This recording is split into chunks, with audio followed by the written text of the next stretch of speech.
pledge allegiance to the flag of the United States of America and to the republic for which it stands, one nation, under God, indivisible, with liberty and justice for all.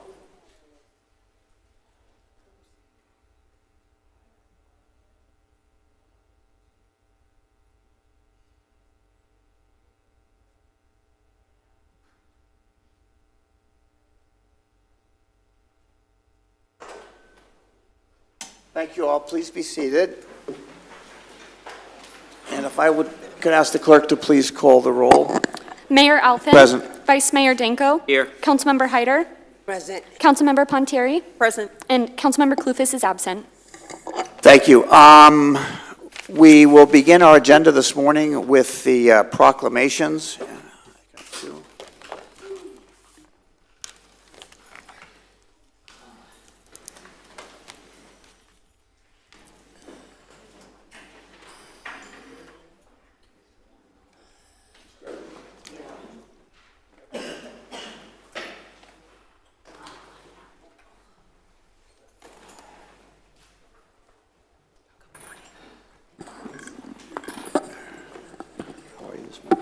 Good to see you. I'm very well. I'm going to let Ms. Gray explain the proclamation just a little bit after I read it, because I couldn't possibly offer the heartfelt emotion and sentiment that she is able to share with you today. So let me just be the words for the proclamation, and then you can offer the heart. Whereas April the 13th, 2019 marked a tragic day in the history of Palm Coast when Curtis Gray, a promising senior at Flagler Palm Coast High School, was senselessly killed, robbing our community of a bright and compassionate young leader. And whereas Curtis Gray exemplified a spirit of compassion by initiating a peer-to-peer support group aimed at providing counseling and therapy to his peers, thereby demonstrating his commitment to the well-being of his fellow youth. And whereas in the wake of this tragedy, Curtis Gray's mother, Carmen Gray, founded the nonprofit organization Live Like Curtis. Rise above the violence, dedicated by promoting social and emotional wellness among youth affected by violence through education, support, and community resources. And whereas Live Like Curtis has worked tirelessly to implement crisis training, violence intervention strategies, and mental health support programs for youth and family impacted by trauma, thereby striving to create a safer and more resilient community for future generations. Now, therefore, be it proclaimed by the Mayor and the City Council of the City of Palm Coast, Florida, that April the 13th, 2024 be declared as Rise Above Violence Day. Signed by Clerk and myself, the Mayor. Hold for a second. So, watch this first, and then I'll let Carmen talk about it. Hi, I'm Carmen Gray. I'm the mother of Curtis Israel Gray. He was a student athlete, a senior at FPC. In 2019, his life was lost due to violence. But one thing Curtis was really known for was his positivity and his affirmation to others to be great. 2 days prior to his death, we were in the kitchen and he says, "Mom, I want you to promise me you'll be great." And he says, "Mom, I need for you to say the words." And I said, "Okay, son, I'll be great." When he was satisfied with whether or not it resonated from me, not me just saying it, he smiled really big. Curtis had a huge smile, and he went on to tell me how he was going to be great. 2 days later, he was shot and killed, and that slogan became an anchor for me. We started LLC Rise Above the Violence in 2019, obviously as a result of Curtis's life being taken.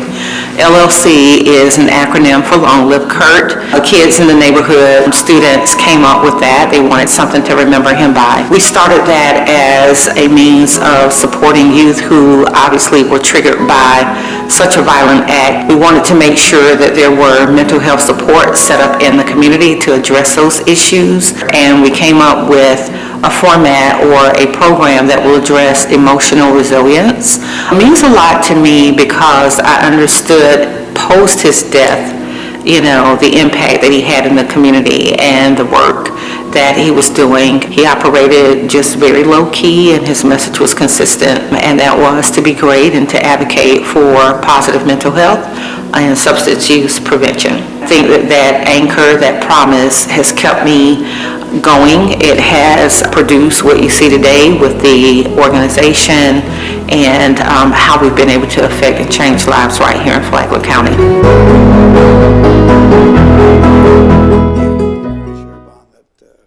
I'll let you talk, I can't. So let me present you with this. Thank you so much. Okay, please. Thank you. Good morning, everyone. If you're not familiar with LLC Rise Above the Violence, we have been tirelessly working since the death of my son. The first time I sat down was 2 weeks prior to even his burial. I sat down with then Mayor Melissa Holland and a few of my board members and the city council, and we came up with a way to trigger and to galvanize the community as one voice to actually do a march right here at City Hall. That was very significant. I think we drew a crowd of about 900 plus people, and we marched with one voice, and that voice has resonated throughout the community of Flagler Palm Coast. The message has not changed. We want our citizens to be great, as Curtis advocated, and we're doing that through positive mental health resources right here in the community for our youth. Through emotional resilience training, I'm actually launching a course. It's called Who Cracked My Egg? It's a mental health culinary program. We're going to be working with Carver Gym. I'll be working with Miss Benita Robinson in conjunction with the Ed Foundation. We do solicit support from our community because it takes more than just one to raise a voice. It takes a village. And in the words of my son, be great. I'd like to admonish each of you sitting here to do your part to be great. One of the things that we really need here in Palm Coast is a reinforcement of positive mental health programs for our youth. We are doing that. We haven't stopped since 2019. We worked through the recession and through COVID to make sure that even virtually we were still supporting our youth. I was able to get that message out to over 4,000 students right here in Palm Coast, and we're continuing to do that work. If you all would join us on the 27th of April, Mayor, I was about to say Holland, I'm so sorry. Mayor Alphen is going to join my family and I in a celebratory moment to recognize Curtis again on the 27th. The students will be there, and I think that this is a way to positively lift the youth here in Flagler County. Thank you so much for your time.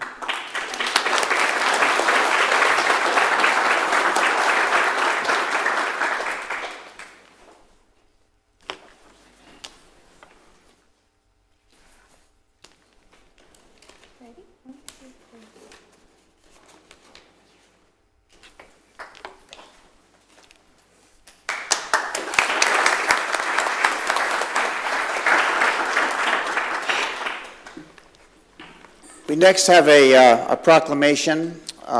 This week happens to be, for those of you that didn't already know, is the proclamation for Landscape Architecture Month in Palm Coast, Florida. So could you all come up and join me? In case you're wondering, these are the head honchos for landscape architecture in Palm Coast. So Proud moment for them. Good, thank you. If you'll permit me to read it. Whereas landscape architecture is a multifaceted profession that encompasses the analysis, design, planning, management, and stewardship of the natural and built environment, playing a crucial role in shaping the spaces where people live, work, and play. And whereas landscape architects design and create community master plans, walkable neighborhoods, multimodal transportation networks, green stormwater systems, and accessible spaces such as public plazas, parks, schools, residential common areas, playgrounds, and trails that lead to active lifestyles and healthy communities. And whereas the American Society of Landscape Architects, founded on January the 4th, 1899, has reached the remarkable milestone of its 125th anniversary. And whereas the 125th anniversary of the American Society of Landscape Architects is an opportunity to reflect on the profession's transformative impact on public health, safety, and welfare through the thoughtful design, analysis, management, and stewardship of the natural and built environments in Flagler County, contributing to the overall well-being of its residents. And whereas landscape architects are STEM professionals leveraging science, technology, engineering, and mathematics knowledge to address the most pressing challenges facing the communities, fostering innovation, research, and leadership in the field.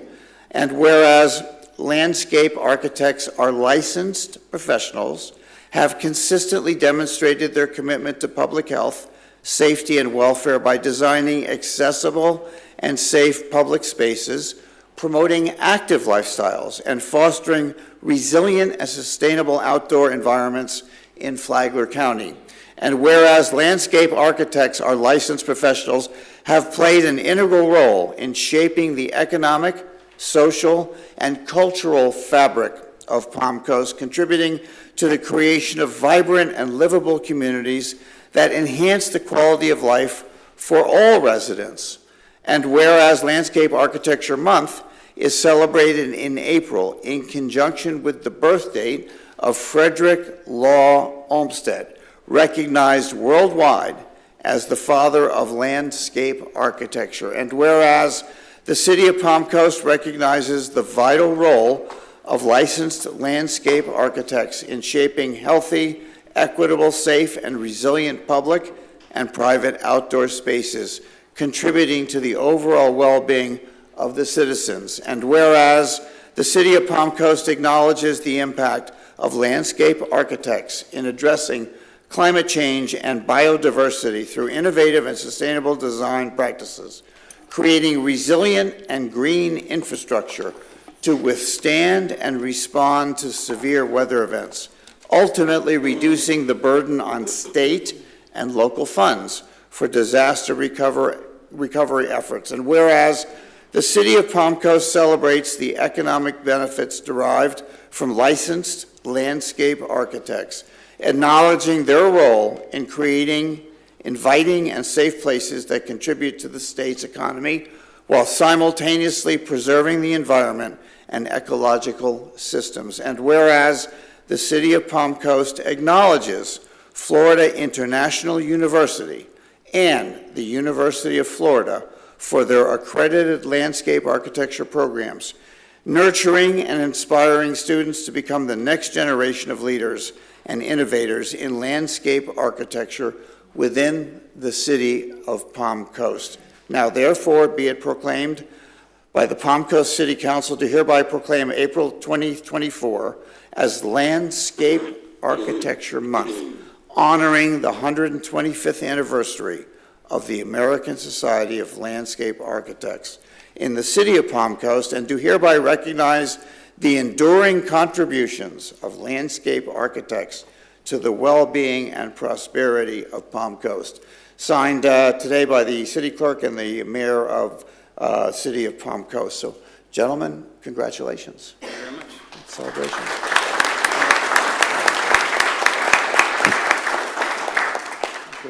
would you say a word for us about your profession? Sure. Just, I want to thank Rick Piccottaggi. He's the City of Palm Coast landscape architect. Out of retirement, Bill Butler. I don't know if any of you all remember Bill. Since the city's founding, was the landscape architect for the city and really responsible for a lot of the beautification and tree preservation efforts here in the city from its inception. And we just, as a profession, just recognize April to do a little bit of outreach and education so that we can inform the public about really the profession that we're very proud to work on. We just love this county and this city, and are glad to help with the health of the safety, welfare of the citizens, and the protection of our natural environment. Could you just comment briefly on the comprehensive plan and how you all are going to participate and give your best ideas and interest? Well, right, I think the profession is really in line with, I think, the comments you've received from the public. High on the list is preservation of our natural environment and our protection of our resources. So that's something that we're committed to, and I think the citizens have spoken about that as well. Very good. All right, gentlemen, let's get a picture.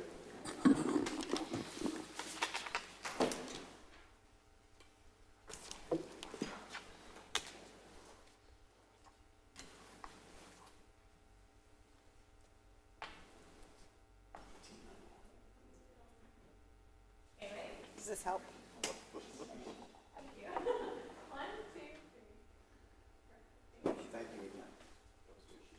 Thank you, guys. Do you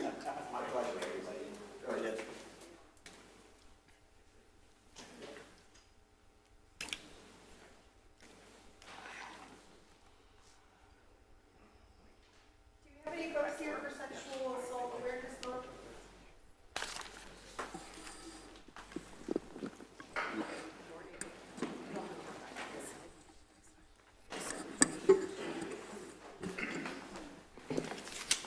Good morning.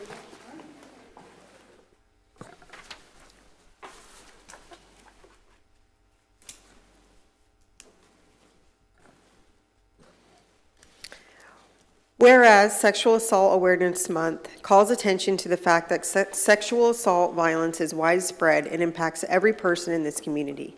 And whereas rape, sexual assault, and sexual harassment impact our community, and statistics show that 1 in 5 women and 1 in 71 men will be raped at some point in their lives.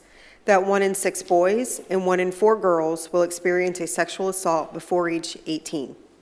Youth ages 12 to 17 are 2.5 times as likely to be victims of rape or sexual assault, and on campus, 1 in 5 women and 1 in 16 men are sexually assaulted.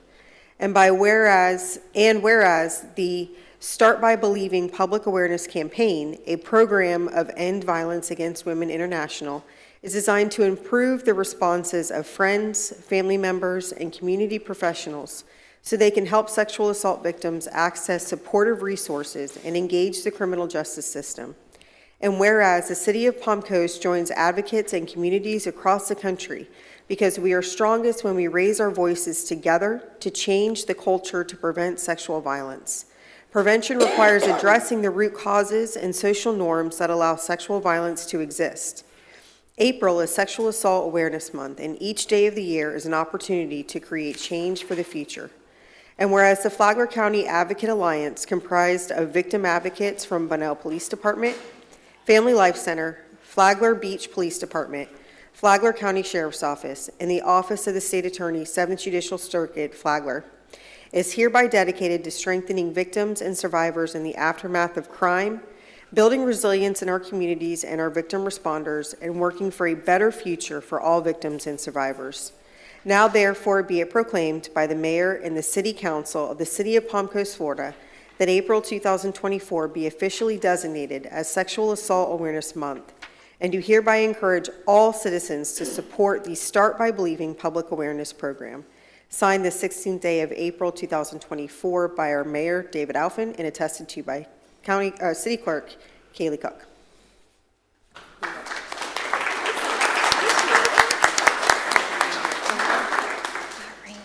Good morning, everyone. My name is Erin Shannon, and I'm the Sexual Assault Services Coordinator for Family Life Center that oversees Volusia and Flagler services for sexual violence.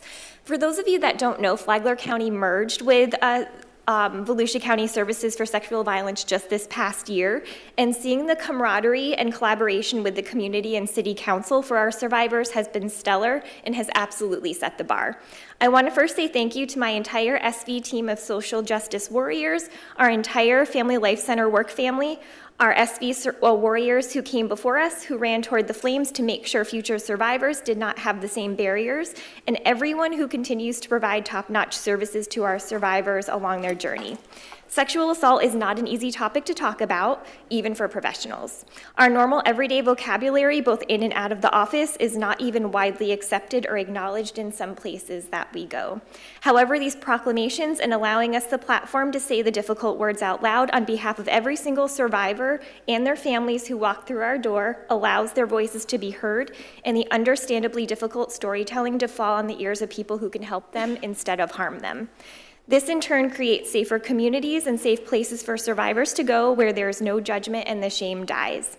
We appreciate you for welcoming us, prioritizing sexual violence, and understanding that it has absolutely no place in our communities, but that when it does happen, we are there to empower and guide our survivors to healing from the unimaginable. We couldn't do any of this without your support. Thank you so much. I'm going to pass this off to our sexual assault advocate, Tanya Harper, to give you some stats. And thank you so much.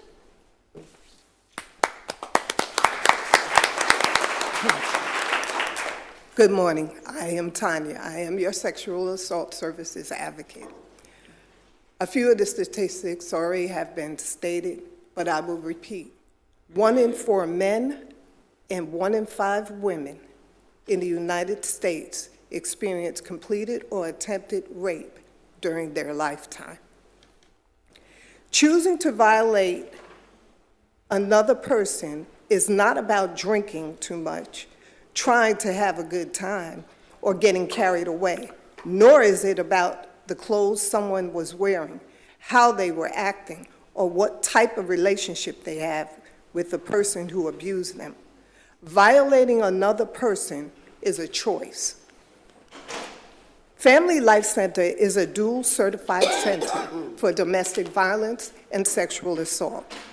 We have the emergency shelter, which provides them with a residential support group, peer crisis counseling, safety planning, information and referrals, education and training, which is extremely important when you're working with our advocates.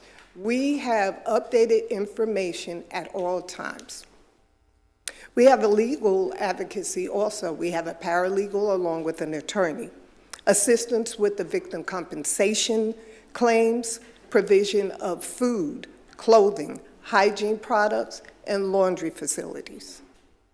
The Outreach Center, which is more or less of a graduation from our shelter, offers community support groups, peer crisis counseling, safety planning, information and referrals, assistance with injunctions for protection, assistance with victims' compensation claims. Services for the community include free educational presentations, dynamics of domestic violence, dynamics of sexual assault and rape, teen dating violence, healthy relationships, bullying, stalking, and elder abuse. Rape sees no age. We've had victims as young as 6 to 8 years old. If you see something, say something. Don't stand by and state, it has nothing to do with me. It does if you saw it. Unfortunately, we have 60 new clients, 87 therapy services, 234 supportive services. Our mission statement is to provide compassionate support to victims of sexual assault and domestic violence through advocacy, crisis intervention, and community awareness. We are there 24 hours, 7 days a week if they contact our emergency hotline. If it's just to have that hi, I got something on my mind, we're there to hear it. Thank you for your time, and Family Life Center is here to help everyone in our community.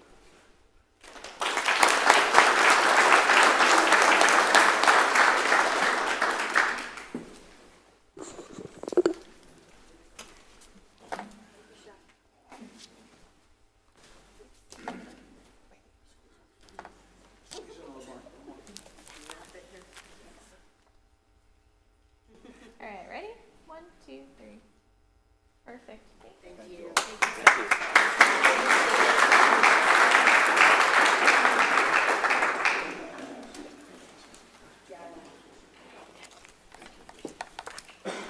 Thank you so much for being here, the last group. It is really important that we talk about the tough stuff, and it is very tough, so I appreciate all the work that you all do in our community. And now I'm going to do the proclamation for Volunteer Month. We have people here for that.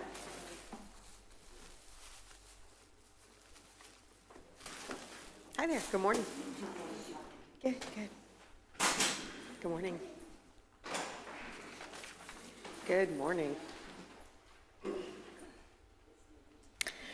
Whereas April is Florida Volunteer Month, this month was established as the official time to recognize and celebrate the efforts of volunteers at the local, state, and national level. And whereas volunteers can connect with local community service experiences through hundreds of community service organizations, including Flagler Volunteer Services. And whereas volunteers address the most pressing challenges facing our cities, counties, and our nation, from educating students for the jobs of the 21st century and supporting veterans and military families, to preserving the environment and helping communities recover from natural disasters. And whereas volunteering enhances the lives of volunteers, increases self-esteem and physical well-being, provides opportunities to learn new skills and abilities, and offers a chance to meet new friends and associates. And whereas nonprofits, charities, community and faith-based groups, schools, national service programs, and volunteer centers, such as Flagler Volunteer Services, have joined with state and local governments to celebrate and praise volunteers who have given tirelessly and selflessly to the service of others. And whereas volunteers are vital to our future as a caring and productive nation. Now therefore be it proclaimed by the mayor and the City Council of the City of Palm Coast, Florida, that April 2024 be officially designated as Community Volunteer Month, and encourage residents to acknowledge the positive impact volunteers achieve in our community as they dedicate themselves tirelessly and selflessly to make Palm Coast a loving place in which to work, live, and play.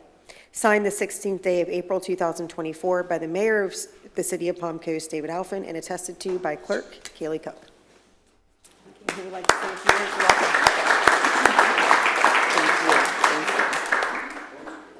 Hello, my name is Susie Gamblain, and I'm the Executive Director of Flagler Volunteer Services, and I just wanted to share a little information about the volunteerism in our community. So last year, we had 1,665 volunteers who reported serving hours in Flagler County. We had 99,086 hours. We believe this is just the tip of the iceberg because many people are out there volunteering, but they're not necessarily reporting what they're doing. So this is what was reported to us, and we know there's a lot more that happens in our community than what is being told. The value of those hours based on the independent sector would be over $3 million value to Flagler County. Just on minimum wage, it's still well over $1 million in value to our community.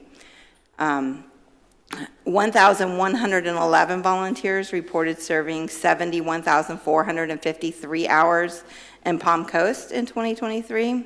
Some of the notable locations that they served at was through the Sheriff's Department at the COP program, the Humane Society, the Flagler County Library, Palm Coast Historical Society, and so many more locations that volunteers are providing their time and energy at.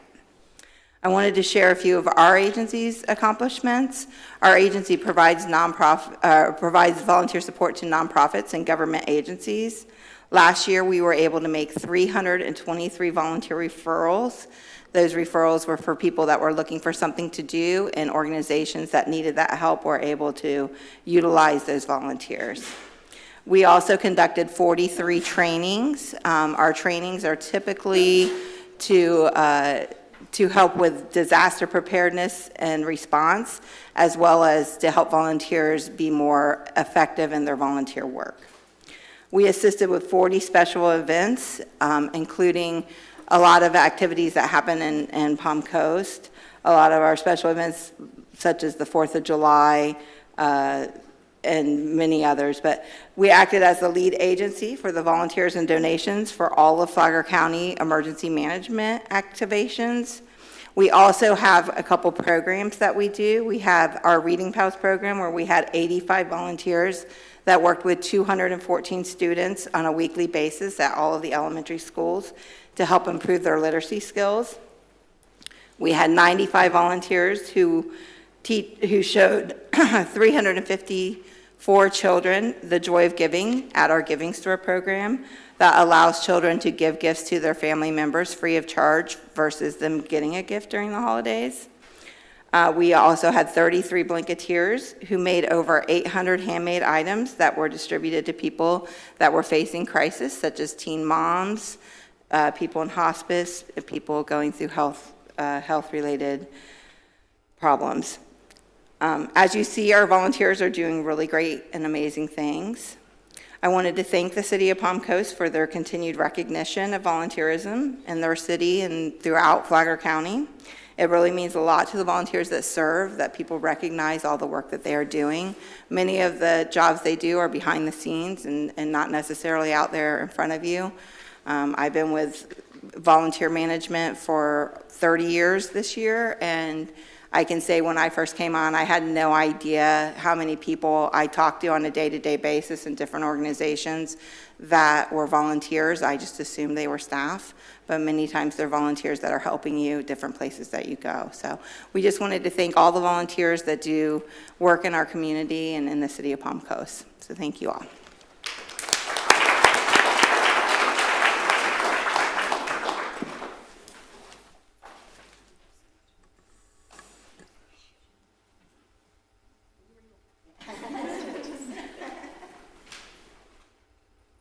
Okay, ready? 1, 2, 3. Perfect. Thank you.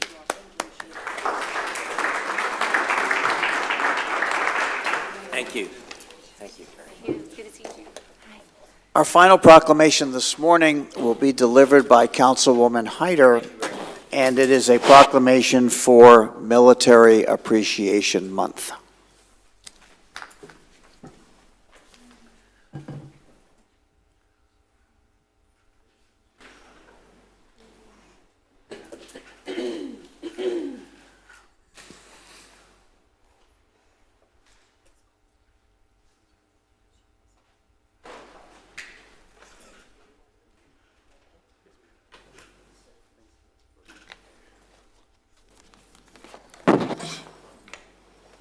Good morning, everyone.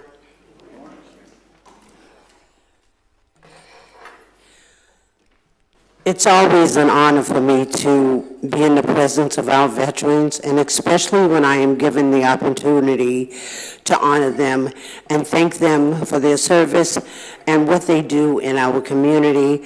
And I know that there are a lot of veterans right here in the audience right now, and I just want to thank each and every one of you for your service and sacrifice to this country as I proceed with this proclamation. Whereas the City of Palm Coast is home to one of the highest populations of veterans in the state of Florida, and whereas the sacrifices, contributions of our military service members, both past and present, have played an integral role in preserving our freedoms, safeguarding our nation, and promoting peace and security around the world. And whereas throughout history, the brave men and women of the United States Armed Forces have demonstrated unwavering dedication, courage, and selflessness in defense of our nation's ideals and values. And whereas among the many organizations dedicated to supporting our veterans, Hookin Veterans, 501c3 nonprofit organizations, stands as a unique opportunity to provide injured veterans with opportunities to connect with one another through weekend deep-sea fishing trips, and whereas Hooking Veterans Admiral mission not only allows injured veterans to enjoy the therapeutic benefits of fishing, but also fosters a sense of camaraderie among participants, enabling them to connect and forge lasting bonds with fellow veterans. And whereas it's fitting and proper that we recognize and honor the extraordinary service and sacrifices of our military personnel, veterans, and their families. Now, therefore, it be proclaimed by the Mayor and City Council of the City of Palm Coast that Florida, May 24th, is declared as Military Appreciation Month, and urges all citizens to join together in paying tribute to our military heroes, expressing our gratitude for their service, and supporting initiatives that honor and assist our veterans. Signed this 16th day of April, Kelly Cook, City Clerk, and the Honorable Mayor David Alfin. Thank you so much.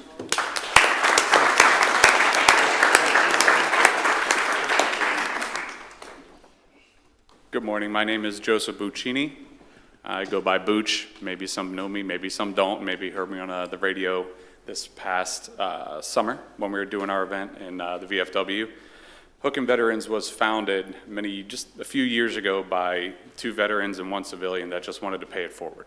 And that's what we do. We take out disabled veterans, many from the city of Palm Coast, down to West Palm Beach, and we take them on extravagant yachts, deep sea fishing, but it's not about catching a fish. If we catch a fish, that's a bonus. It's about building the brotherhood, the camaraderie between veterans, and giving these disabled veterans an opportunity to make new bonds, have new friendships, and feel that sense of camaraderie that they had while they were serving. And that's what Hooking Veterans is all about. And we couldn't do what we do if it wasn't for the great citizens of Palm Coast, all the vendors, the sponsors, the supporters that made these events possible. We do have an event coming up in October. The dates are still to be determined. It will be hopefully at Club 51, and just come out, enjoy a night of comedy, and that's what we do to raise money for Hooking Veterans. We put on little events in the community so the communities can get involved. It's usually catered. We have disabled veteran comedians from around the nation come out. American Airlines graciously flies them out for us. We have the Gary Sinise Foundation that helps partner with us, Robert Irvine Foundation, and many other great nonprofits. But again, we couldn't do it without the support of everyone in Palm Coast, and thank you all for your support of Hooking Veterans. Thank you very much. Mayor, would it be okay if I ask that each of the veterans that are in our audience please stand and be recognized, simply because I am the mother of a fallen. I lost my youngest son in Iraq in 2003. And I'd like to just personally say each time that I have this opportunity, thank you so much for your service and sacrifice. For as a Gold Star mother and Gold Star family, I know firsthand what your service and sacrifice means to this country. I thank you.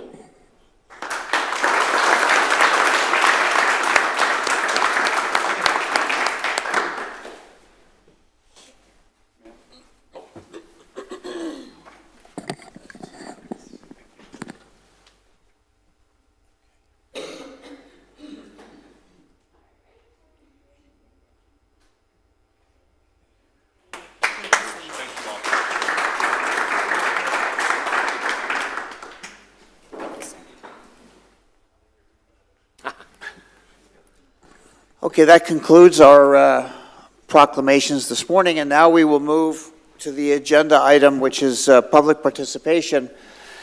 In order for city staff to be able to respond to your questions or concerns, please fill out a comment card with your contact information. The comment cards can be found on the table near the agendas or available from the communications marketing directors seated in the back of the room. Anyone wishing to speak may approach the podium, provide their name, and may speak for up to 3 minutes. Please direct all comments to the mayor, be concise and to the point, avoid delaying or interrupting the proceedings, and do not make any irrelevant, impertinent, or slanderous comments. Any person who becomes disorderly may be barred from making any additional comments and may be removed. And with that, I would invite any member of the public that would like to address me at this time. Yes, sir. Good morning, Jeremy Davis, P section. This picture is from April 11th, that little rainstorm we had here. And I can only imagine what this is going to look like come tropical storm season. All right. Simple question. What is the flow of water? It's a multiple choice question, and I don't want the answer. A, direction according to mountain. B, direction according to gravity and slopes. C, direction according to wind. D, all of the above. I'll hint to the answer. The flow of water in streams, rivers, and other channels is known as stream flow or channel runoff, and it is an important part of the water cycle. Gravity is a kind of potential energy, and the water, like anything else that falls or rolls downward, moves in reaction to potential energy differences from high to low. Complete answer: running water flows freely over the hill in a gravity-driven manner and finds its own path. This is referred to as a water flow. A river is produced when several similar water flows join together. Gravity is the force that attracts two objects together, and the gravity of the earth pushes stuff downward toward its core.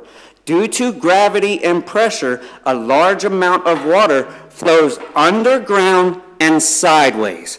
Hence the swell system that y'all have designed that has no water, because I'm at the lower point and there's all the water. It is going to my house, and I'm showing you because this is evidence. And then when I look at the notes and the permits, the city's answer to it is to add another swell on top of a swell. I'm tired of looking like a jackass here. This is self-explanatory. Everybody in the world can see this. You can see the water is flowing to me. Whoever in the building department approved this site plan, actually, I need a FOIA request of every employee for the building department. That's what I want. Somebody in the building department sign this. Not in the swell department. Robert Gross and them are trying to chase this around because y'all are chasing this around. This is BS, and everyone here knows it. I'm tired of coming here and making y'all look stupid. This is ridiculous. No human being should have to come prove simple science. Simple science. Thank you. Next speaker, please.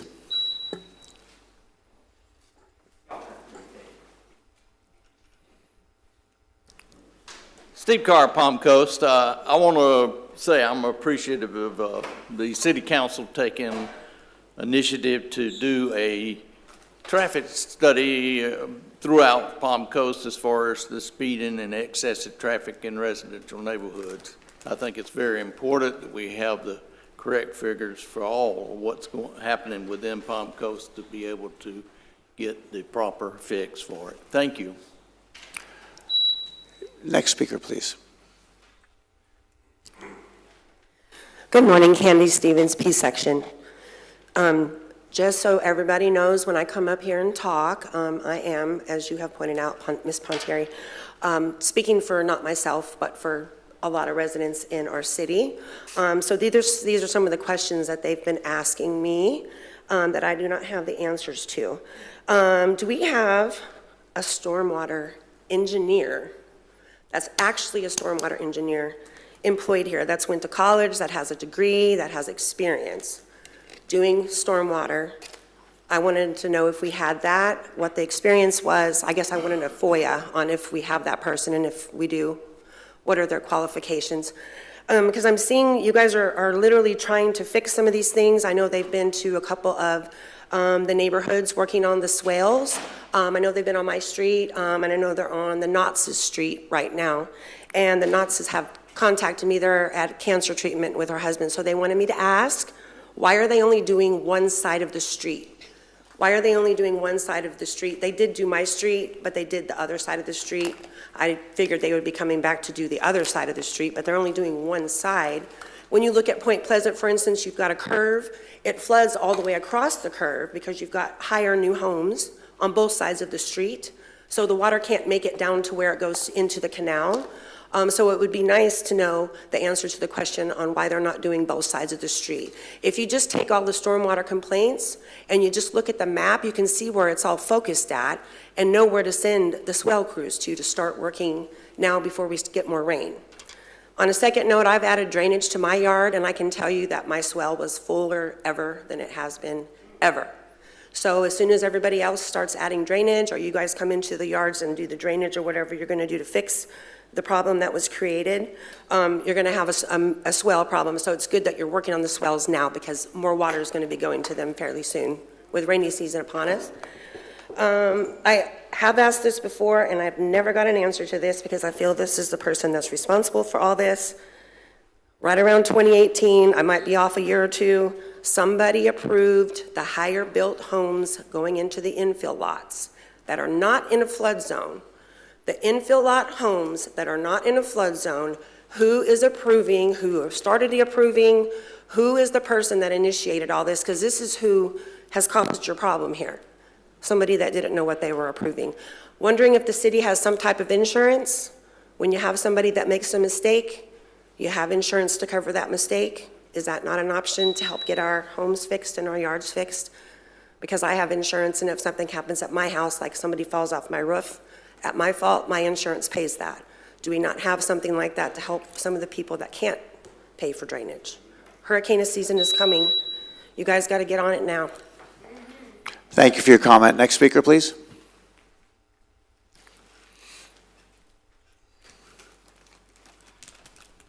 Good morning, Jeffrey Seib. The city of Palm Coast is experiencing some issues at this time. It's imperative that we deal with each issue in an investigative and analytical manner with the goal of achieving the best we can for all residents of our city. A tool we can utilize to do this is called a cost-benefit analysis, where the benefits we get are weighed relative to the costs involved. Take the saltwater canal dredging issue. What is the benefit, who benefits, and what is the cost? The benefit is to the canal homeowners and the rest of us, not as users, but supporters of that amenity. Fairness dictates that more of the cost should be levied to the users. If the costs are to come out of all our pockets equally, however, then I would recommend the lowball estimate of $10 million that was presented at the last meeting. Certainly, helping Belterre Swim and Racket Club pales in comparison to this. Another example is Florida Park Drive. Mr. Carr and Mrs. Pugliese are absolutely right when they and others have spoken repeatedly of negative issues involved in the numbers of vehicles on that road each day. It's a fact that the amount of carbon dioxide and other airborne pollutants released from cars and trucks reduces air quality in the immediate vicinity of a roadway for a distance outward. More vehicles, more pollution. It's proven that health issues such as asthma, emphysema, other respiratory issues, cancer, and heart disease are affected. From a cost-benefit analysis standpoint, reducing vehicular traffic on Florida Park Drive would reduce air pollution and negative health outcomes that would be worth the costs involved. How about the selection of a city manager? Rushing into a new manager selection is bad business. The process will take time to look at and speak with the candidates. Planners and stakeholders should get in line. No one has a greater stake in this than the people of Palm Coast. The new manager, in addition to experience and credentials, must have a philosophical alignment with the city, our goals, and to a degree, the city council. With 40% to possibly 60% new council members in 6 months, it's problematic. Best to go slow, set a positive pathway for the next council, and leave it at that for now. We don't want to be going through this dance again a year from now. Thank you. Thank you for your comment. Next speaker, please.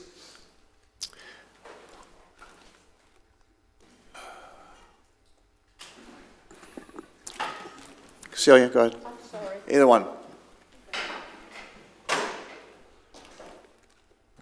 Good morning. Thank you for letting me speak. My name is Celia Puglisi, resident since 1991. First of all, the people that is flooded, they're speaking the reality. We had, I don't know if it was changed lately, but we had an ordinance until this over backfill of infill lots started that said that the city manager or assistant was to approve the new presented by the developers, the new presented, plans for the water, where the water goes drainage, right? So this, somebody, it's like they said, allow these houses to be much higher, 3, 4, 5 feet. And that developer should have been told by the city, well, you need to show how the water is going to drain. Should not go to the nearby lots, as per our original ordinance, which I don't have here right now with me, but I think I copied you in emails in the past.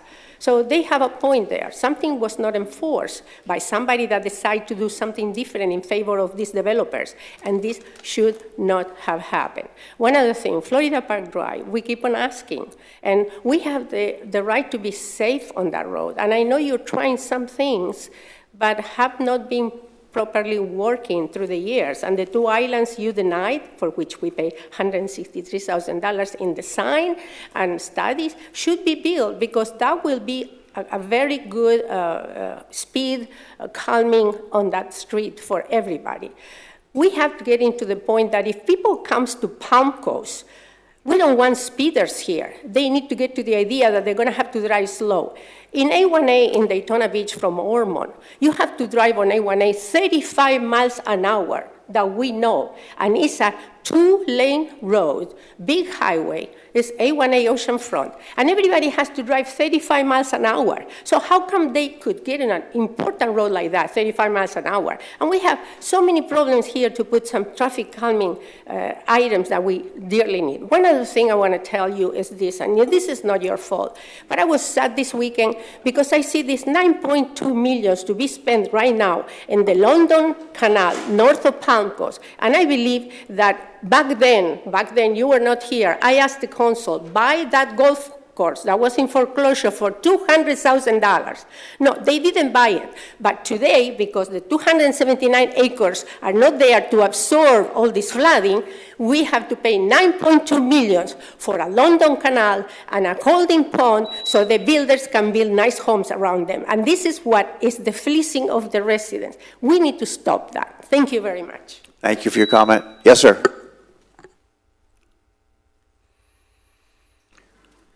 Morning, Council. Mike Norris, 2 Lima Place.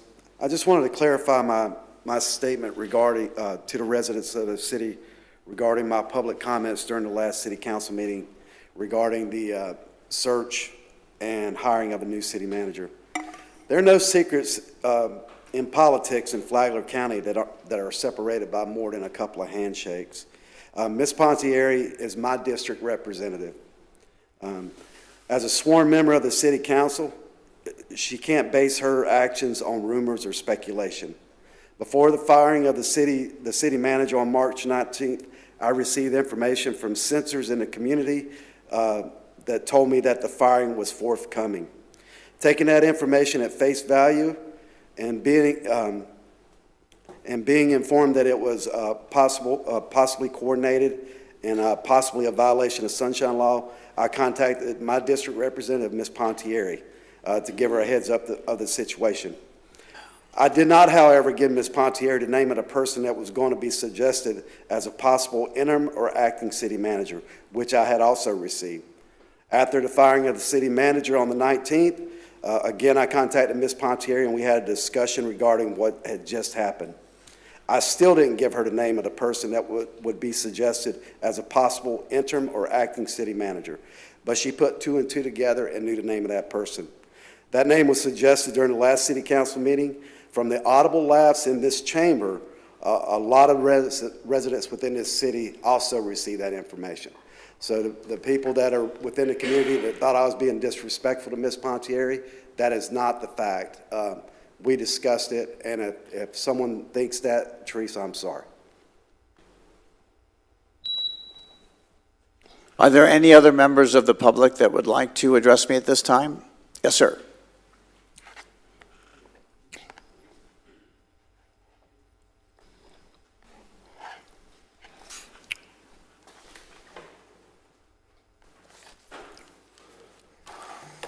Alan Lowe. With regards to the saltwater canals, I read recently that there was some thought of putting a special taxing district in place for them, for the people that live on the canals. Well, there's nothing new under the sun, and under the Holland administration, she also brought up putting a special taxing district on the saltwater canals for maintenance of seawalls. Now, seawalls are private property, and they wanted people who maintain their property correctly to pay for the people that don't. That went down in flames. Do we have a special taxing district for those that live around the golf course, the city-owned golf course? Our hiking trails, Holland Park, tennis courts, or all other city-owned amenities? No. We are a community, and the amenities are for everyone. But I have some concerns on how you spend our money. Under Mayor Holland, the stormwater fee was increased. Part of that increase was for dredging freshwater canals and maintaining saltwater canals. No budget item was set up for the saltwater canal. So where did the money, or the portion of the money that was increased in the stormwater fee, go for the saltwater canals? That money is missing. Under the current leadership, I presented a company to do the survey that was done, and that bid from that company was $25,000. You spent $150,000 for the same thing. I would have saved you over $125,000 had you contacted the company that I gave you the information for.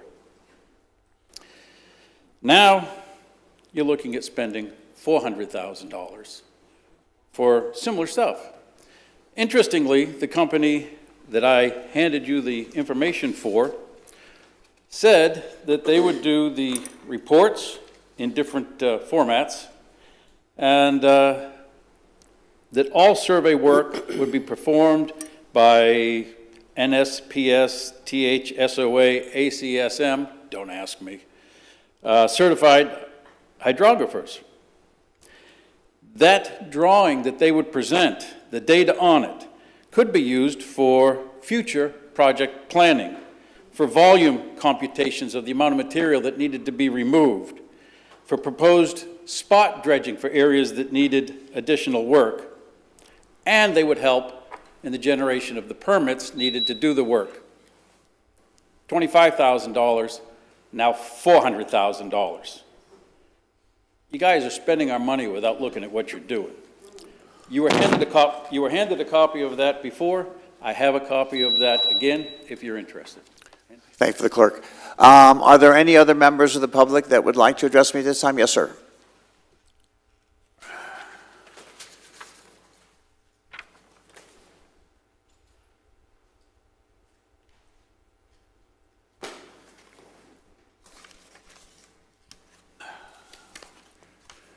Good morning, Gary Kunis. I've given you, Mr. Mayor, pictures of the erosions caused by the canals that are not being cleaned out properly, as the city engineer claims he does monthly. Also, the eroding riprap seawalls eroding into the canal. None of these conditions were reported by Taylor Engineering during their tainted inspection during high tide conditions. So the information they produced was wrong. Okay? Alan Lowe, the company in Bunnell, we just discussed that. The owner of Taylor is arrogant, didn't want to discuss any of his report. You could mandate seawalls invoking emergency powers, environmental emergency, avoiding this situation, but wasn't done. We pay taxes on the seawalls, the docks, the boat lifts, and the roofs. Over 20 years, you should have had $20 million to spend for the cleaning of the canals. And in a report dated back on 2022, the city is responsible for 26 miles of the saltwater canals and the maintenance of it. You've done nothing. The splash pond, by the time you're done with that, it'll be $12 million. You could have built a nice swimming pool in City Place for everybody to use for that kind of money. When I talked to the maintenance guys and the code enforcement people, they said that thing was a problem from day one. The amount of chlorine and pH from the kids urinating in it. The kids getting hurt on the concrete blocks and statues that are built there, which nothing has ever been said about that. The users of that should hold the city harmless and the taxpayers harmless when their kids get sick using it. Okay? You want to put a special tax on that? Make them pay a maintenance fee for using it. The same with the golf course. Stop hiding the $1 million in the maintenance budget to run the golf course. Let them pay for the golf course, the carts, the balls, the clubs, all of it. The individual put that in the newspaper about a tax additional is irresponsible. It's like the same statement Jason made about the low houses that should pay for the runoffs committed by the higher houses. Thank you. Are there any other members of the public that would like to address me at this time? Seeing no one come forward, I'll close public comment. And let me go first to the acting city manager. Did you want to comment on any specific items that we can clear up at this time? Yes, Mayor. The neighborhood speed study that was referenced by Mr. Carr and Ms. Puglisi, those results are going to come to you at your June workshop. So that's good news there. And nothing further on any other public comment. City council members, any particular points you want to address? I just caution you if we could answer them fully or refer them to staff for follow-up individually with the member of the public. All right, I just want to let everyone know that I fully am in support of dredging our canals, and I am not in support of putting an excess fee or tax on the residents who just live there. They are one of our amenities, probably our best amenity here in Palm Coast. Just like Mr. Lowe said, the golf course is an amenity, so I'm fully on board with that. Councilwoman Pontieri, any comment? Just one question for acting city manager. Did we go out we submitted an RFP, correct, for Taylor Engineering and the work they did? Yes, it was a competitive bid process. Thank you. I have no comments at this time. Very good. Okay, with that, we'll move forward on the agenda. And again, please make sure that you have left a comment card if you are wanting additional follow-up from whatever question that you may have asked this morning, those that spoke at the podium. So with that, we'll go to item F on the agenda, which are minutes. I would ask for a motion for the meeting held on April the 2nd, 2024. It was a business meeting. I'll make that motion. I have a motion from Vice Mayor Danko. May I have a second? Second. I have a second from Councilwoman Pontieri. All in favor, please signify by saying aye. Aye. Aye. Are there any opposed? Mr. Clerk, have the count. The motion passes Similarly, I'll ask for a motion for the meeting held on April the 9th, I'll make that motion. 2024, a workshop meeting. Vice Mayor Danko has made a motion to approve. May I have a second? Second. I have a second from Councilwoman Hyder. All in favor, please signify by saying aye. Aye. Are there any opposed? The motion passes Clerk unanimously. has the count. We now move to item G on the agenda this morning, which is titled Appointments. So item number 7 is for the appointment of 5 members plus 1 alternate to the Residential Drainage Citizen Advisory Committee. So will you take the lead on that? Sure. Lynn's going to introduce the item first. Please. Good morning. Lynn Stevens, Deputy Director of Stormwater and Engineering. On February 24th, City Council adopted a resolution creating the Residential Drainage Citizen Advisory Committee. The committee was created to review issues related to construction upon original ITT platted lots and potential related effects thereof on the adjacent lots.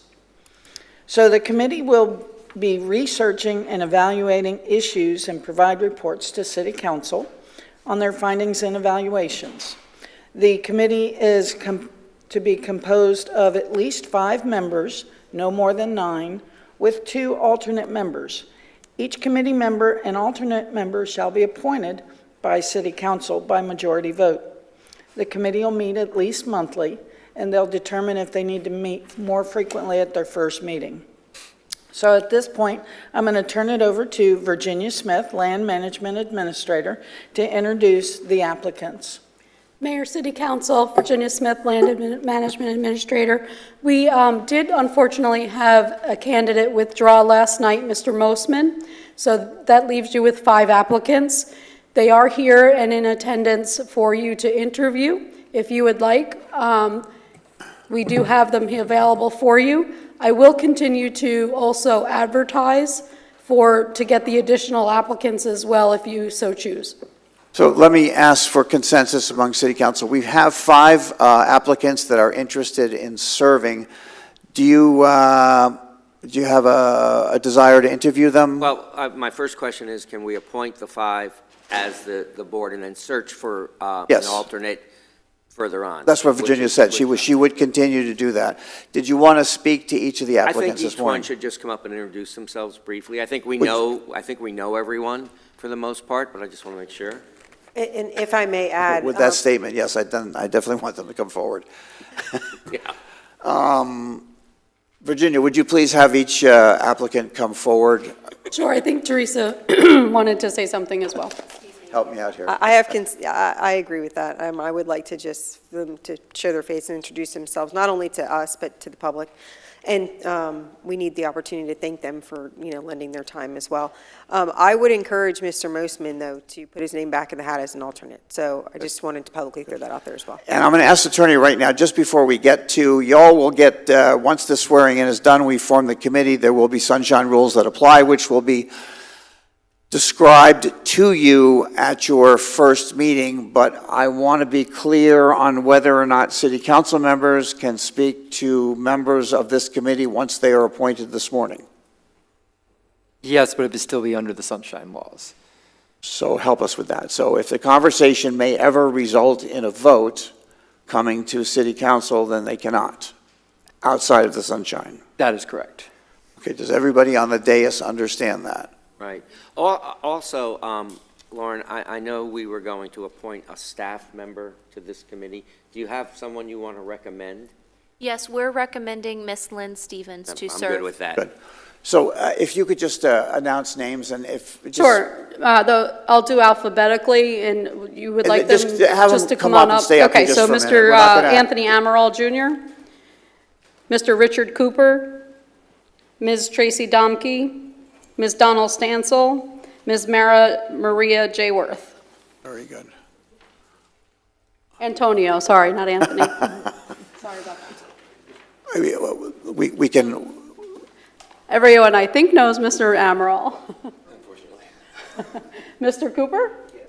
Ms. Stansel? Ms. Domke? And Ms. Worth? Very good. So obviously, City Council thanks you very, very much for taking on this daunting task and taking it on quickly. City staff will do everything they can to support your efforts. Your first meeting will be your own meeting to decide how you will organize and move your committee forward. But I think before you're sworn in, I would ask, do you have any questions about your volunteer effort at this time? Anybody? You kind of obviously described what the scope is. I mean, you did a brief explanation of the scope of what we're supposed to be. Virginia, can you answer the question, please? Sure. Or, I'm sorry, Lynn. So during the first meeting, we're going to go through the scope of service. We have your first agenda created. We'll be going through the scope of service, explaining exactly what we're looking for from the committee. Also, at your first meeting, we'll have our city attorney there. We'll be giving you information on sunshine law and the rules of procedures for the future meetings. And at that meeting, you'll nominate and elect your chairperson and your vice chair. I'll be emailing you as well some information with regards to the proper forms that you have to fill out as well. There's a Form 1 that you have to fill out for the state. And you have a question? No, I just want to make a statement that as part of the citizen... Come on up and actually, if you use the mic, just in case somebody's listening online. I'm Donna Stansel from Seminole Woods area. I just wanted to make mention that as part of the Citizens Committee. Citizens Academy. It just so happens that last night, we went through the stormwater presentation, so I learned a lot about this. You could be our resident expert for today. Very good. Again, thank you all, and is there a process that you would like to go through now in terms of? Council just has to make a motion to approve and appoint the I members. and then a would, second. if there's no. I'll make that motion. Hold on, let me, Oh. so I would ask for a motion to approve the 5 applicants that have come forward today to volunteer for this committee. Yep, I'll make that motion. Very good. Is there a second? I have a second from Councilwoman Pontieri. Any additional discussion? I will like to say one thing. Again, I want to thank everyone for stepping up. I kind of led the charge on this committee, so don't let me down. We have a lot of our neighbors, friends, members of our community that have issues, as you all are aware, and I am hoping that you folks will help them solve a lot of these problems. I know some of them are difficult, more difficult than others, and each one is unique, so you'll be spending a lot of time probably visiting these properties and talking to the property owners. But I know we can solve our own problems here in Palm Coast, and that's what we're asking you to do. And I greatly appreciate you guys stepping forward. And if you would do me a favor, take a seat in the front row just for a second, because I do have to open this up for public comment. Are there any members of the public that would like to comment on this appointment item on the agenda at this time? Yes, ma'am.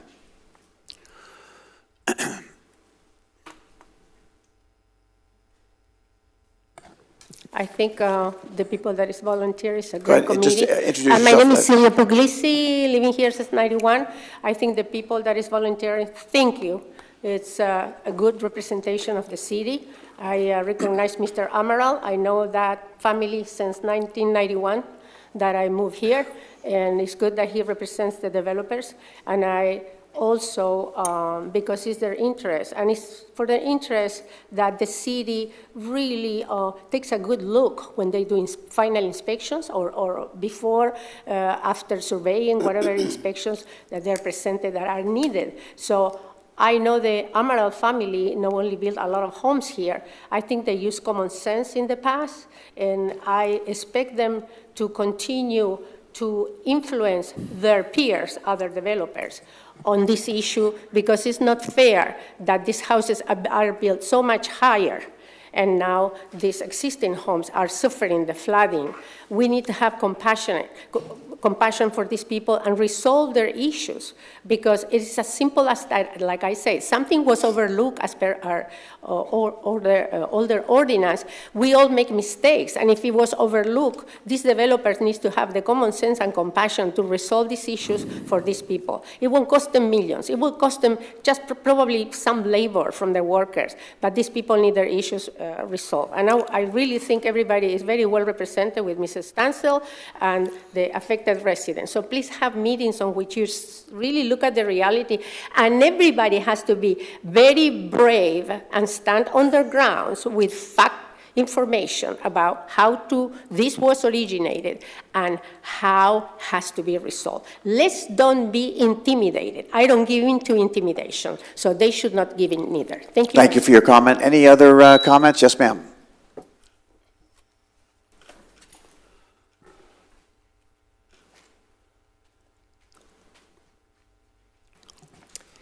Candy Stevens, flooded in Flagler County. This board has actually been formed because of the group of citizens that I put together that Mr. Danko and Mrs. Hyder attended. I've had meetings myself, and I just want to thank everybody over here.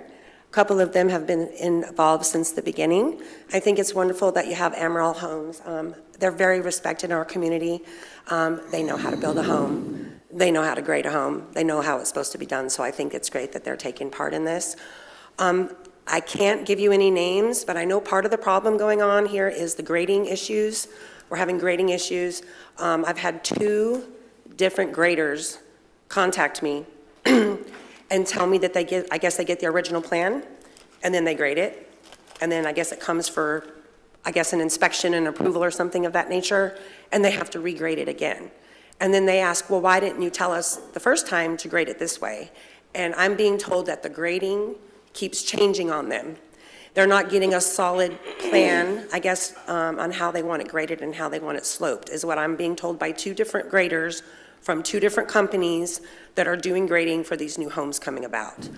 So again, I would like to say, Flooded and Flagler would like an invitation to every single one of these meetings. If I can attend myself, I will be there because I would like to still be able to give you this kind of information to them and keep the information flowing, because Palm Coast is made of the citizens. The citizens make Palm Coast, all of us together as a whole. Thank you. And we mentioned before, the meetings are all public. Yes, they are open to the public. Thank you. Any other members of the public want to address me about this item at this time? Come back to the dais. Did you have a comment? I just have a question. Wait, hold on. Do we Wait, know wait, when wait. the first meeting will be, Virginia? Or I Lynn?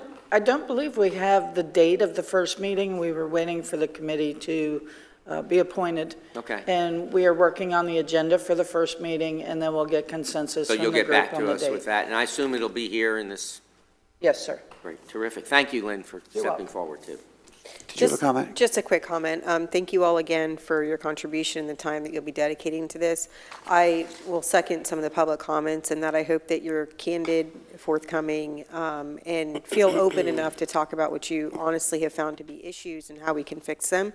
I think that the committee has been formed because we can't possibly know everything, and we really want to rely on people who are feeling the impacts and rely on your breadth of knowledge and experience to kind of help with this situation. So again, thank you. I would just like to thank each of you for volunteering for this committee, and I look forward to attending and being a part of your meetings and looking forward to resolving these issues. Thank you so much.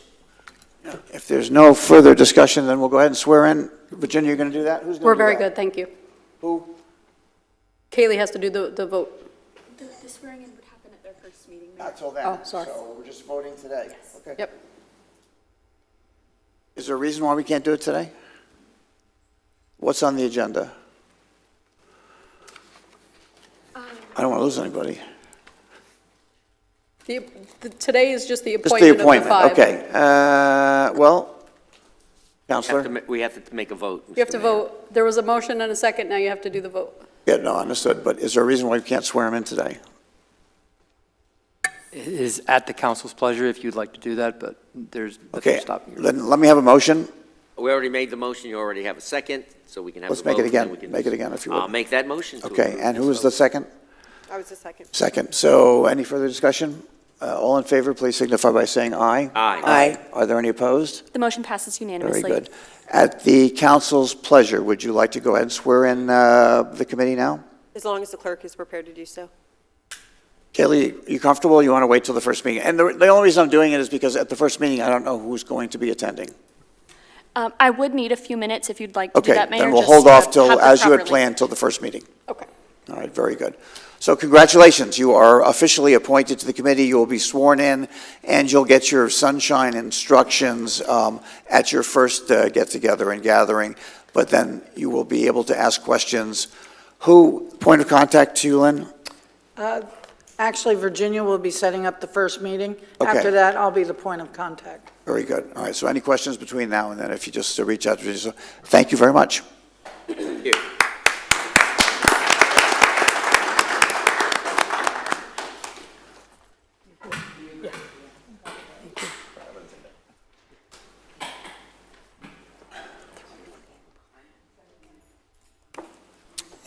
We have one more appointment, actually two more. But next one will be an appointment to the Beautification and Environmental Advisory Committee.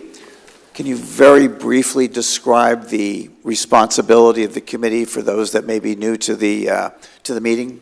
Sure. The Beautification Committee is responsible for the objectives of the committee is to identify issues with the city of Palm Coast relating to the beautification, the scenic beauty, the natural resource conservation, aesthetics, environment protection, and other natural related matters to evaluate and consider activities and methods and programs that could be implemented within the city, and to then relay those issues back to City Council. And we do have a staff member, which is Mr. Rick Picataggi with the Planning Department, and he will then bring those issues to the city when we need them to the City Council. So there's two applicants today, Ms. Anderson and Ms. Voorhees, and they are both here, so they are ready to do a 3-minute discussion with City Council, followed by any question and answer session with you. One will wait in the hallway while the other is available to provide. Go ahead, that you could 3 minute. begin. Sure. So Ms. Anderson is first, if you could go to the podium, and Estelle will escort Ms. Voorhees to outside, and then she'll bring you back in when it's time. Good morning, Council. Just I'm just hoping- introduce yourself, Oh, just so sorry. folks that are Thanks. listening online will know who you are. Okay, good morning. Susan Anderson, a 12-year resident of Palm Coast. I'm hoping that I can contribute to this advisory board. My major qualities for this would be my extensive knowledge of native plants and my passion for the environmental stewardship. For the last 6 years, I have been a member of the Garden Club, and also the Palm Coast Garden Club, and also our local Native Plant Society, which is for both Volusia and Flagler County. I was their past president and also on the board of the Native Plant Society. And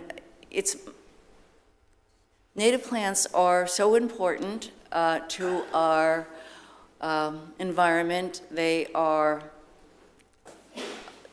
have evolved for thousands and thousands of years with our wildlife. And they work together. The wildlife it provides shelter and food at the right times for our wildlife.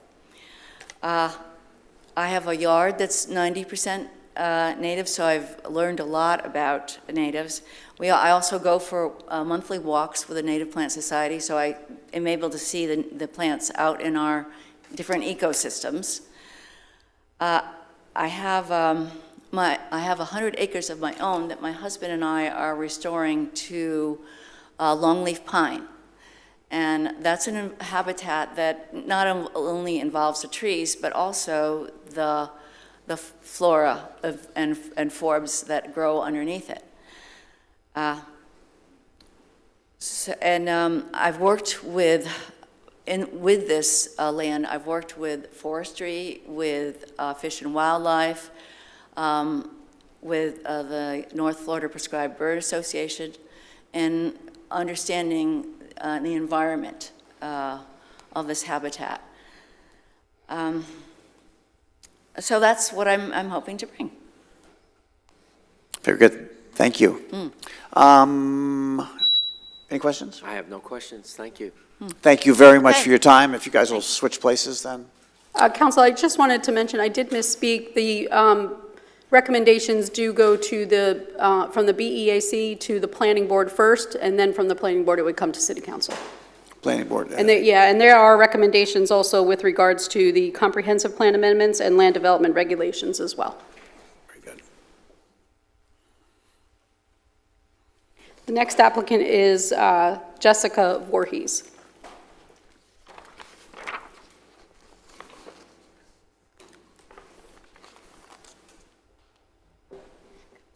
Good morning, City Council. Good morning. to you all. Just do me a favor, just pull the mic close. That's good. Yeah, better. And just announce your name just one more time for the record for us. Thank you.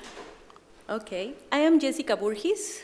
I am a Peruvian architect with experience in the building and construction industry in Washington, D.C. area, Miami area, and some experience in this area. Obviously in South America too. I'm a mother of 2 daughters, one in elementary school and one in middle school.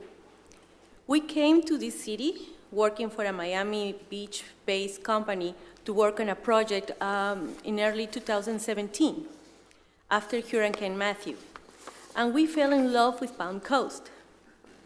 After we finished the project, we didn't want to come back to South.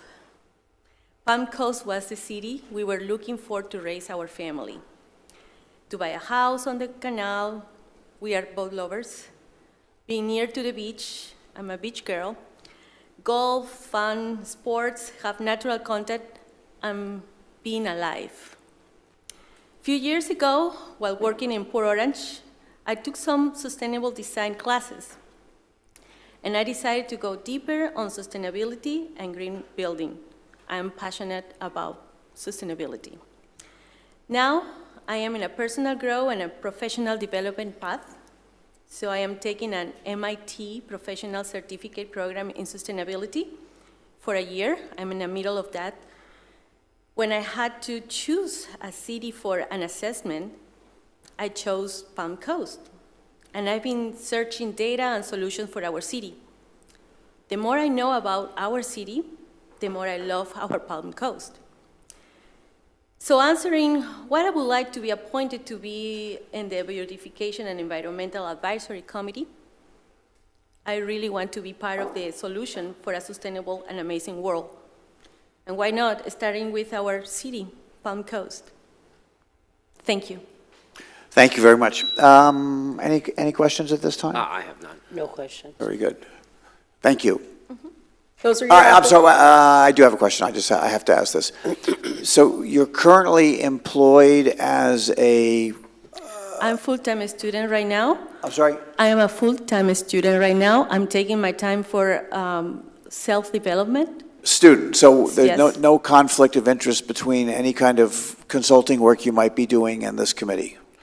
No, for now. Okay. I know it's 4 years, but But for now, there's nothing. Just want to be clear. I'm Very studying good. full-time. Very I'm good. taking Thank my you. time. Good. Thank you. How will you proceed? So those are your two applicants, and you may make an appointment. Kaylee's handing out your voting sheets. One position is open, so you choose one.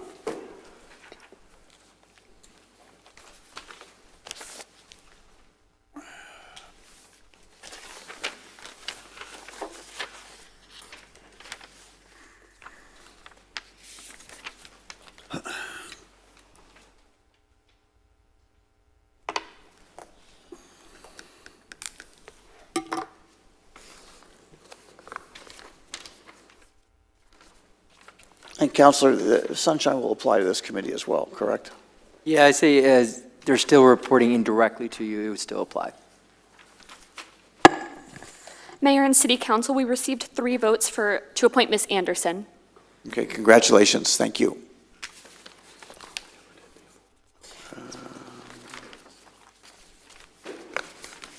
Do you need any additional direction?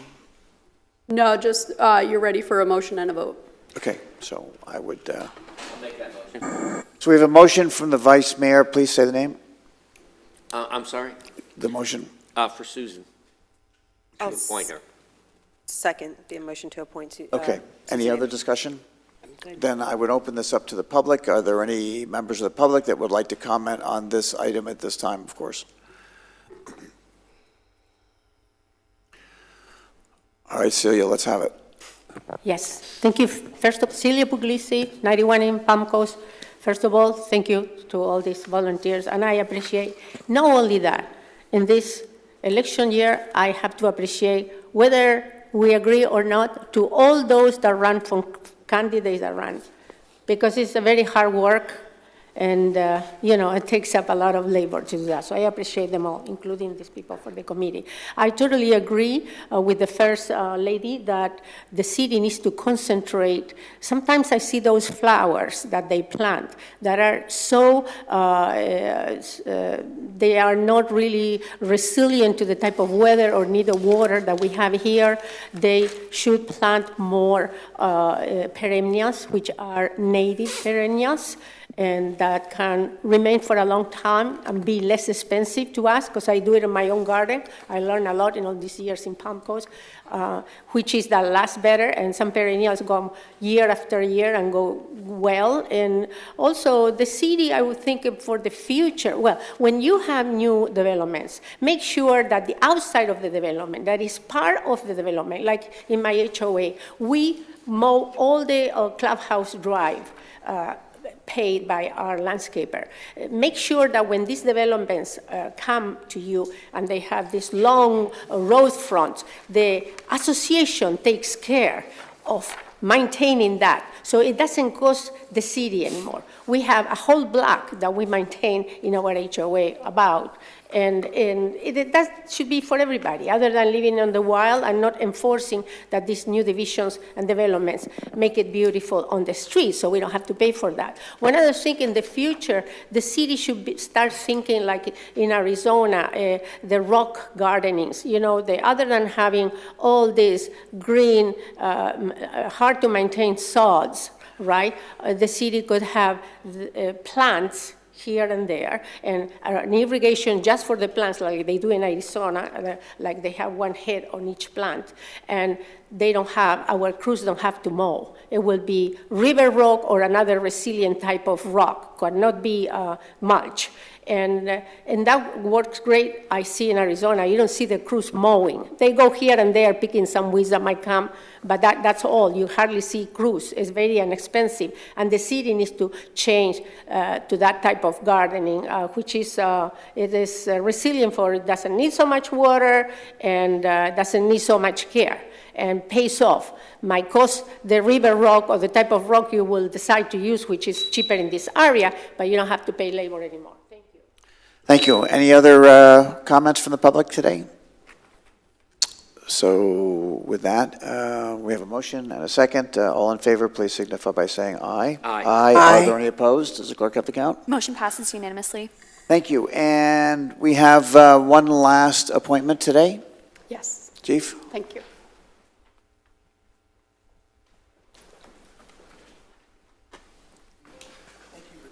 You're welcome.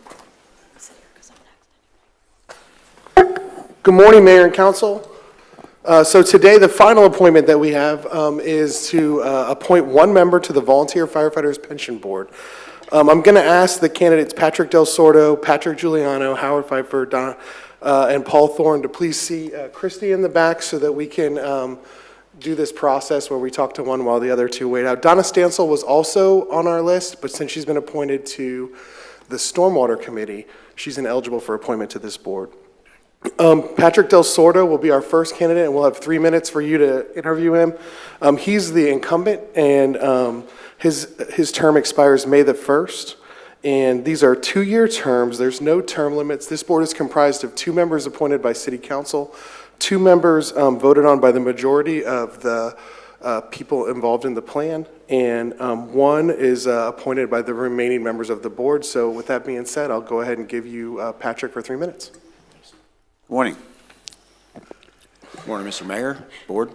My name is Patrick Del Sordo. I've been a resident of Palm Coast since 1982, firefighter since 1982. I was a 20-year veteran of the volunteer department.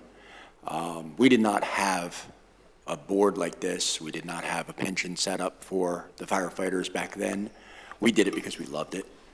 And when they came out with this and they asked me if I wanted to be on the board, I said, absolutely. These guys do everything. They deserve it.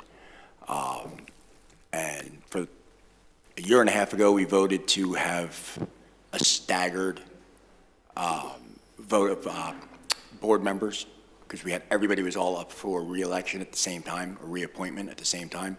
So Tim and myself were set to the side, and we were voted on to be extended 1 extra year. So I'm in my 3rd, going into the 4th year. I take it very seriously. The other 2 gentlemen, I love them dearly. I've known them for years. The only difference between them and myself as far as our backgrounds, I was there for 3 years. But they all are just as well qualified as I am.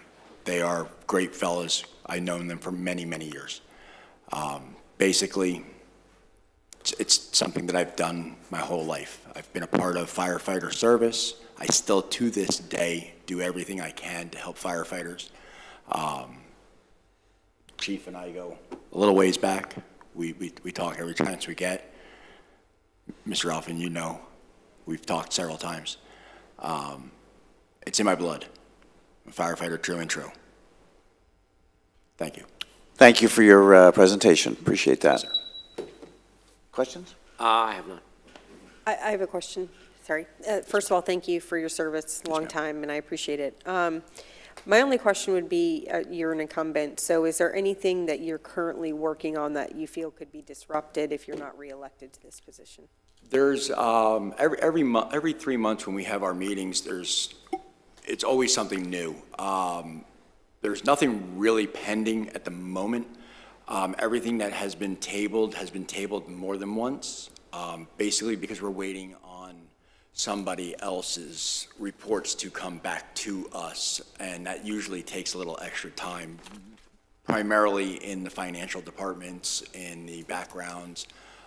We're waiting on testing results. Once we get those results, then we vote on it, and then we send it off to the main committee. But nothing that would be pending that would harm it. Okay, thank you. Yes, ma'am. No questions. Thank you for your presentation. Yes, thank you. Yes, sir. And so we'd like Patrick Giuliano.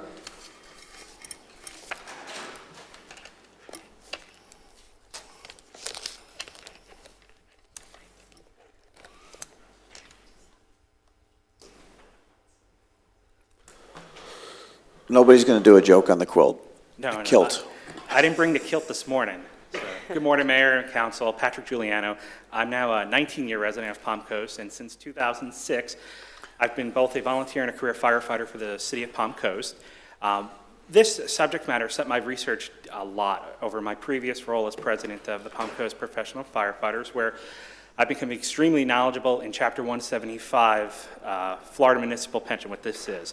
So understanding how it works, the actuarial assessments, what our neighbors are doing as far as comparable plans to it, and understanding what makes a healthy pension as far as making sure you have a dedicated revenue stream, make sure it's good investments, and that your liability is not, you're in the negative part.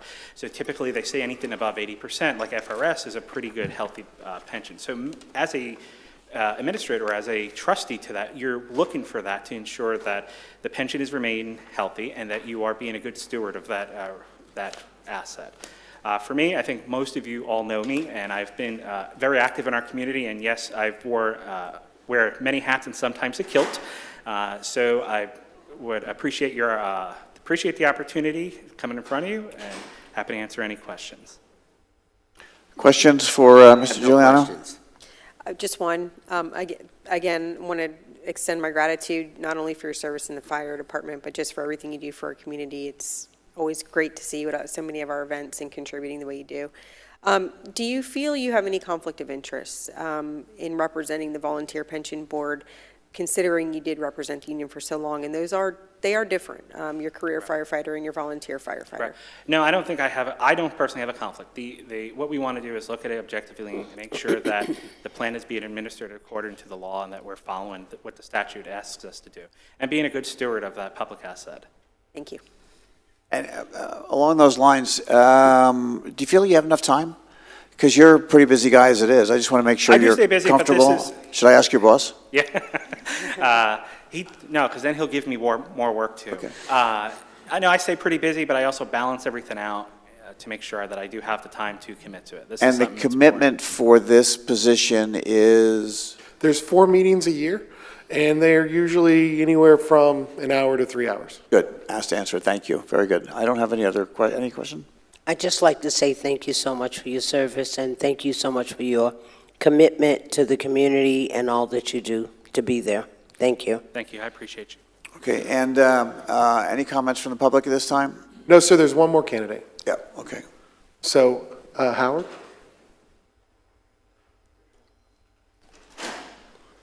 And since we're here, I do believe that our last candidate, Mr. Thorne, I don't believe he's made his appearance today. I'm going to double check with Christy, but I'm pretty sure.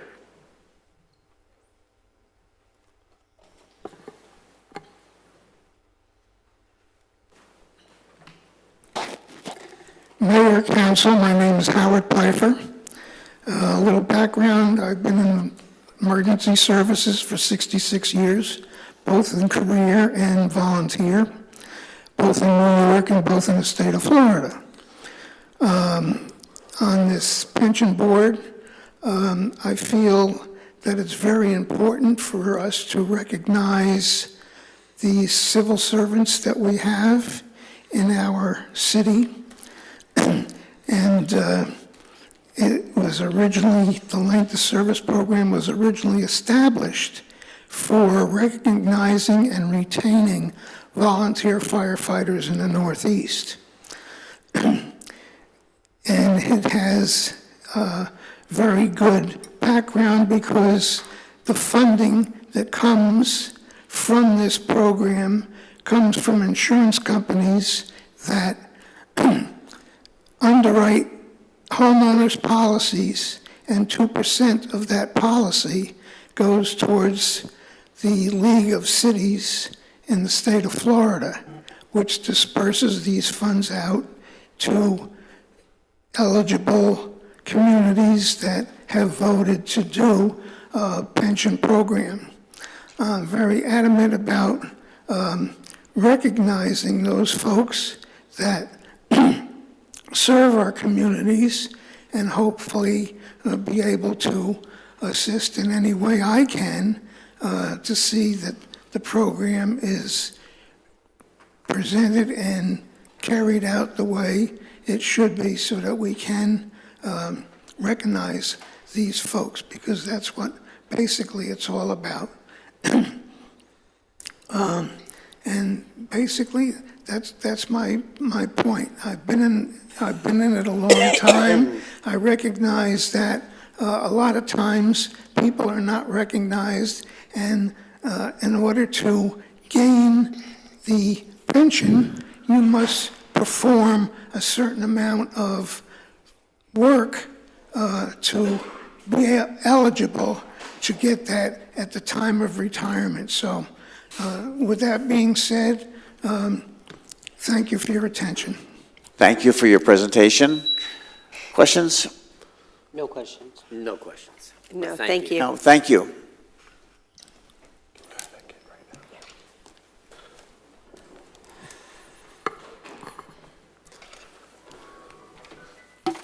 So Kaylee's passing out your voting sheets, and just remember that Ms. Stansel and Mr. Thorne are not eligible.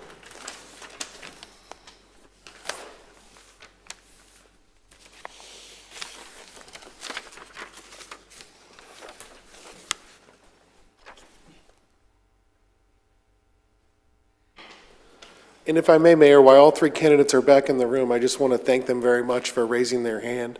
That's the nature of all three of these men, and I really appreciate it. We agree. Thank you, Chief. Yes, sir. Mayor and City Council, we received a unanimous vote to appoint Mr. Giuliano to the position. Congratulations. I would then ask for a motion. I will make that motion to appoint Patrick. Second. Second from Councilwoman Hyder. All in favor, please signify by, any further discussion? None. All in favor, please. No, I'm sorry. Now I'm going to open out to the public.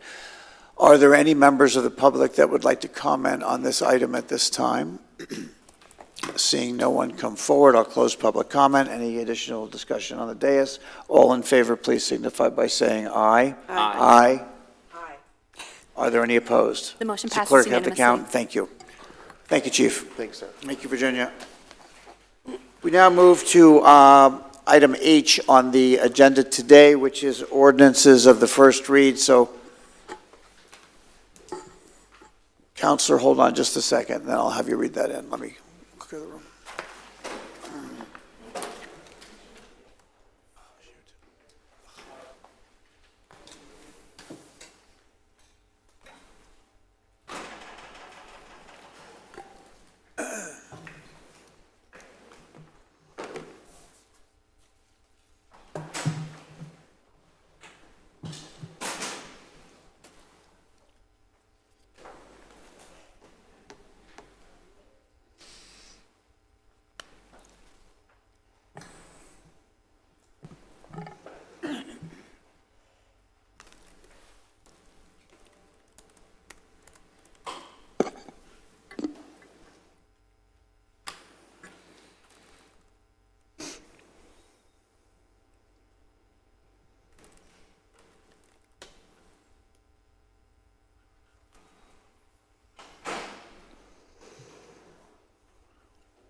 Counselor. Ordinance 2024-XX, amending Section 2.05.02, Neighborhood Meeting Requirements, subsection B, notification required of the Unified Land Development Code of Ordinances of the City of Palm Coast. Good morning, Mayor. Tyner. Good morning, Mayor, City Council. Ray Tyner, Deputy Director of Community Development. At your March 12th workshop, planning staff provided a presentation on what our code requirements are for public outreach, newspaper ads, signage, and such. And at the direction of City Council, we have a proposed ordinance per your direction, and Mrs. Smith will provide just a brief presentation for our proposed ordinance of extending the neighborhood requirements. Can you just very briefly explain why we're addressing this?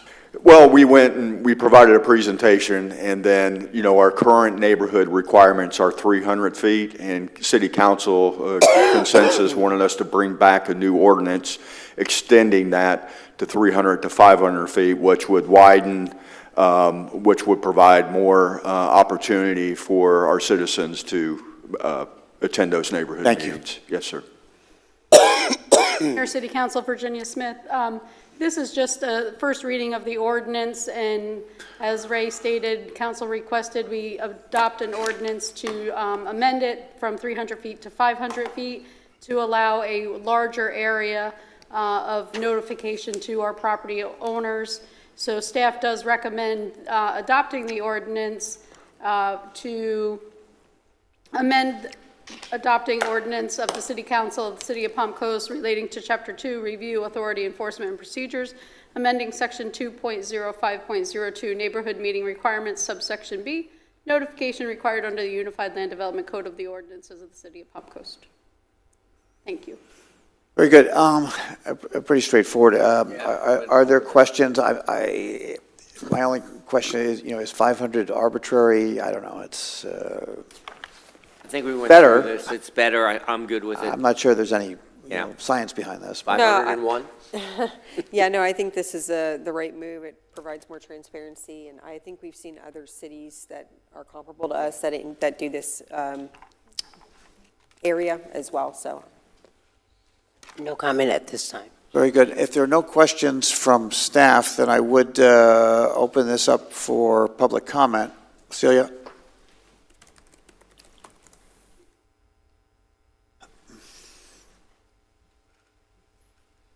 Celia Puglisi, 91 in Palm Coast. I think this presentation, as it's written, has one thing that is still missing. Okay. I think it's great that they enlarge the area, all right, very inclusive, but what is needed is when it comes to homeowners associations, and this have happened with Toscana and Hidden Lakes, and God knows which other associations that they never came to this podium, but they did come here.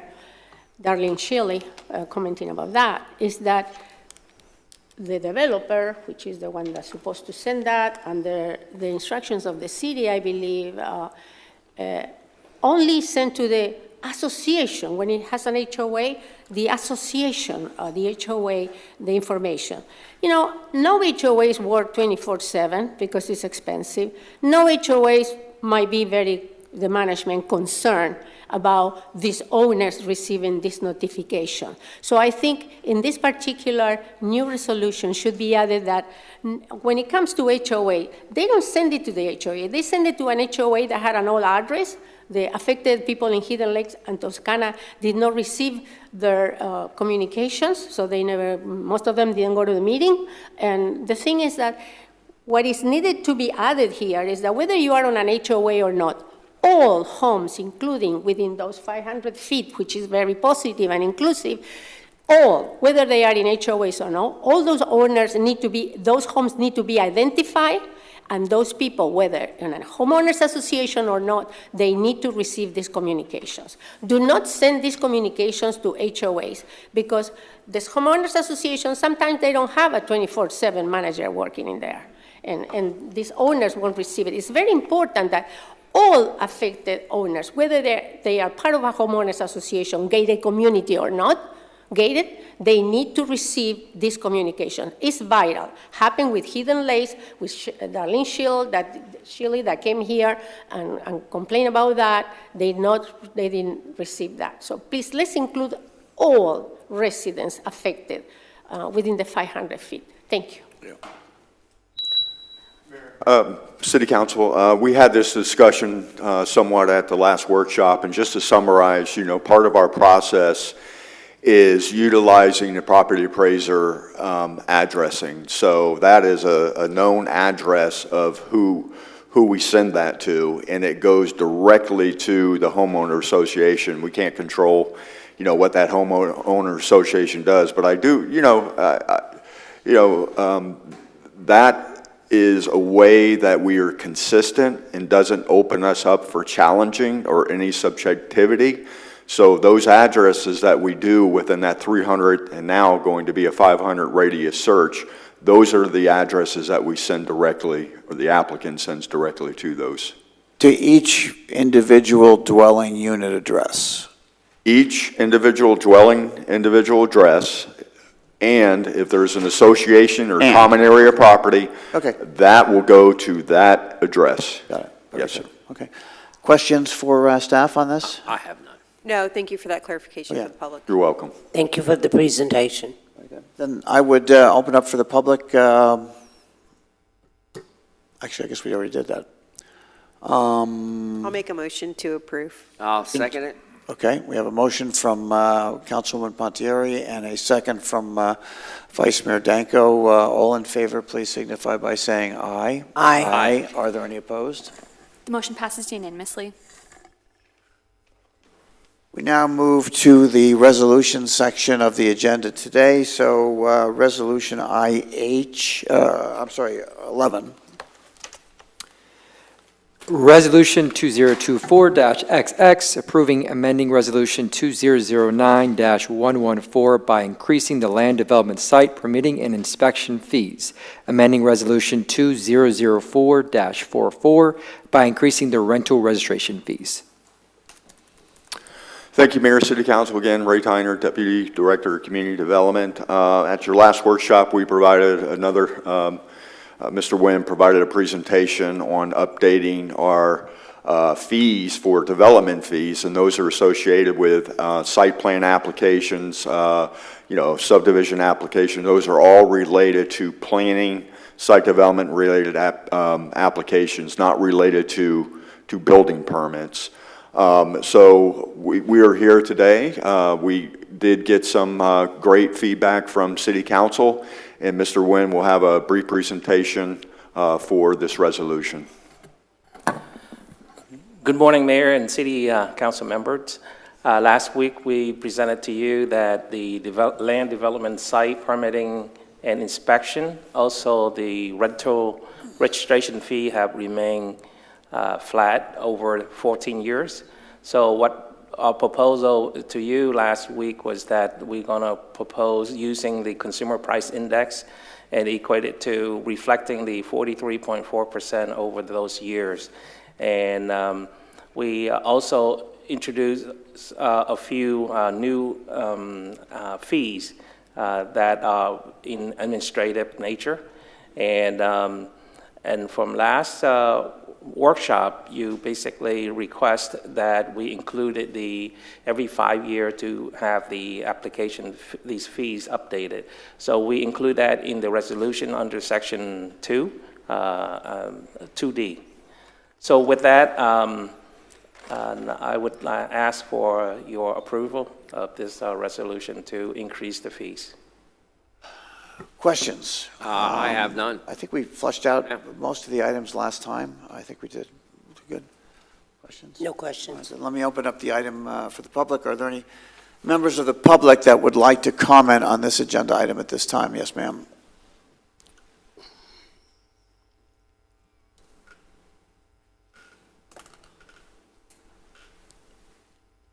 Celia Puglisi, in Palm Coast 91. I come here to stress again because I don't know what the decision was. So you go ahead and introduce yourself. Defending those rental properties. Not that I have one, but the rental properties pay double the taxes or more than we pay, and we need to preserve them, okay?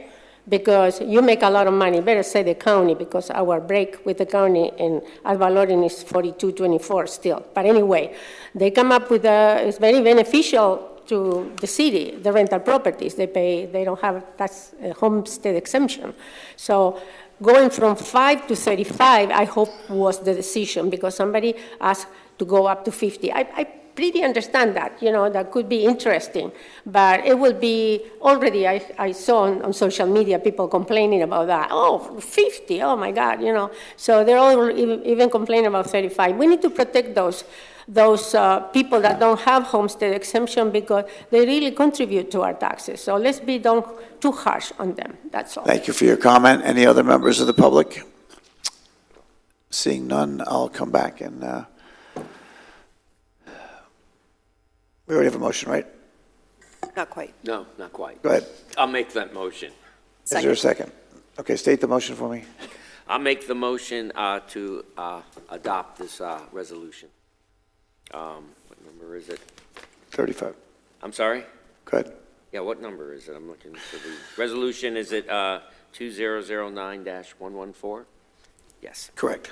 And I have a second from Councilwoman Pontieri. All in favor, please signify by saying aye. Aye. Are there any opposed?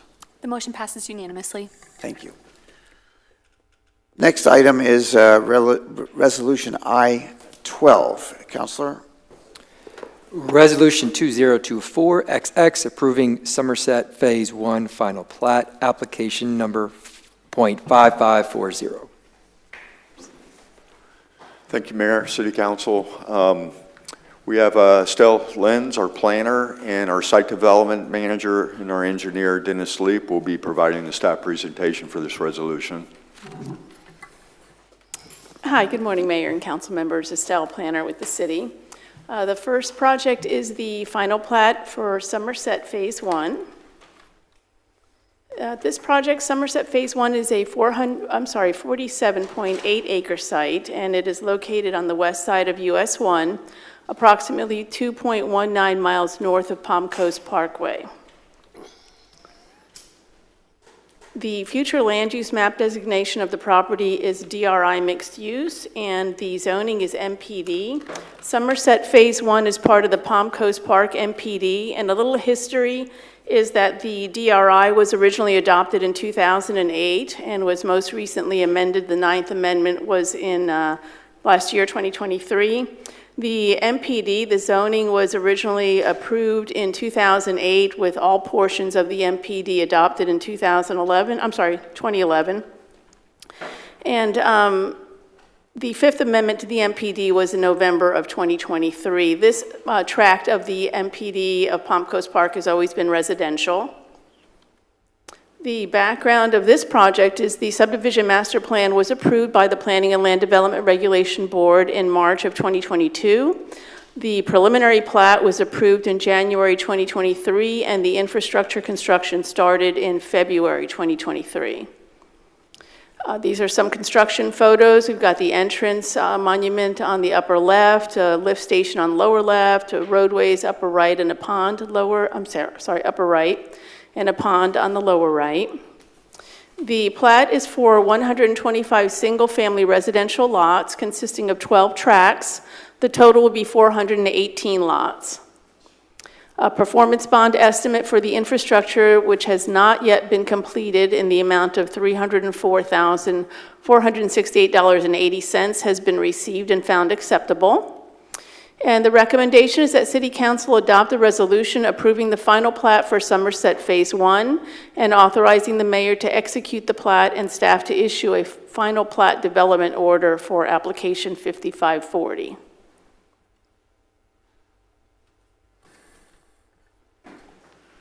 That concludes your presentation? Yes. Okay, so let's go to City Council. I have no questions on this. I don't have any questions, just a general comment that this item and the next three, these have been approved for quite some time. The density has been approved. That's not what's before us, correct? It's just infrastructure's in the ground, and now in order to sell the actual lots, they need this kind of final approval. Is that accurate? Correct. Okay, thank you. Administrative in terms of its delay from when it was originally approved way I back just in. want to make sure it's conveyed to the public Understood. properly through our friends in the media that we're not approving more density. And we're not adding We're not adding the rooftops. same number over and over and over again. It's the Correct. same number from way back when. Okay. Yeah, I appreciate that. It really is, council members, a technical exercise. You know, it really is creating the lots, making sure that the lot widths are, you know, standard zoning code requirements and easements are in place. It really is a technical exercise. Councilman Hyder, any comment? Thank you very much. No questions. Very good. I would open this item up for the public. Are there any members of the public that would like to comment on this item at this time? Seeing no one come forward, I'll close public comment. Any final discussion? I'll make a motion to approve application number 5540. Did you want to make a comment first? I'm sorry. Sorry. It's quasi judicial. We just need to Yep. confirm no ex parte. Sorry, I did not hear what Councilman It's Bond. quasi judicial. Ask us about quasi-judicial as we go down the line. This is a quasi. Yeah, that's correct, sorry. I have had no communication. No communication. Nor have I. No. So, Counselor, none of us have had any extra parte communications regarding this item. Thank you for that. I've already made the motion. I have a motion from Vice Mayor Danko to approve and a second Second. from Councilwoman Hyder. Let's have a roll call. Vice Mayor Danko? Yes. Councilmember Hyder? Yes. Councilmember Pontieri? Mayor Alfin? Yes. The motion passes unanimously. Okay, we'll now move to the next item on the agenda. Counselor, if you go ahead. Resolution 2024XX approving Matanzas Cove Final Plat, application number 5586. Bernie, you have a comment to bridge the two? No, Ms. Lenz will have the presentation for the next couple items. Same part of the file. Okay, so with that, I would open up this item to the public. Anyone want to comment? Seeing no one come forward, I'll close public comment, come back to the dais, and a motion, please. Yes, I will make a motion to approve application 5586. Thank you. Vice Mayor has made an application to approve. May I have a second? I'll second. Councilwoman Pontieri has seconded. Roll call, please.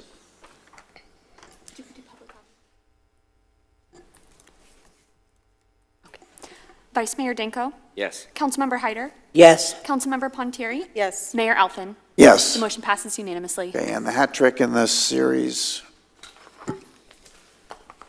And one more final plat for your next item, or two more final plat. This is for Nestel Lenz will give the presentation if you desire, Mayor.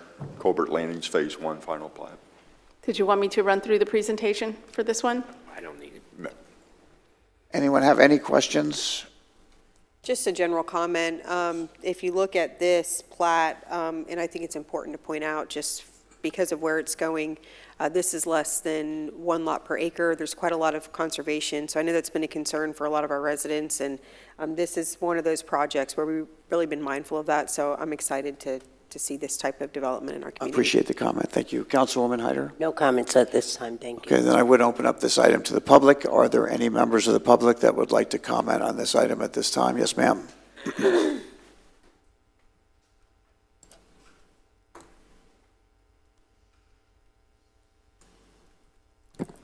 All these, Celia Puglisi, all these plat approvals, like 4, I'm asking one thing. At this time, they're not yet going in all this amount of acreage, going to start preparing the lot, raising all the trees and everything else. So my question is, these 4 plats approved are going to be, we need that, whatever the chief, the fire chief have told me, we're working into not contaminating any longer with parcel burnings our lands and the residents around. So I want to make sure that we're not going to go through the same thing with these plots close to all these neighborhoods and homes around them, that we don't want these parcel burnings within the city close to our homes. And I know the fire chief has been working about that, and we need to do something about it because we cannot continue this way. with all this development. They had to have the mind that if they have, these developers have the money to develop, they need to find out a different way to do away with all the brush and the trees they destroy, right?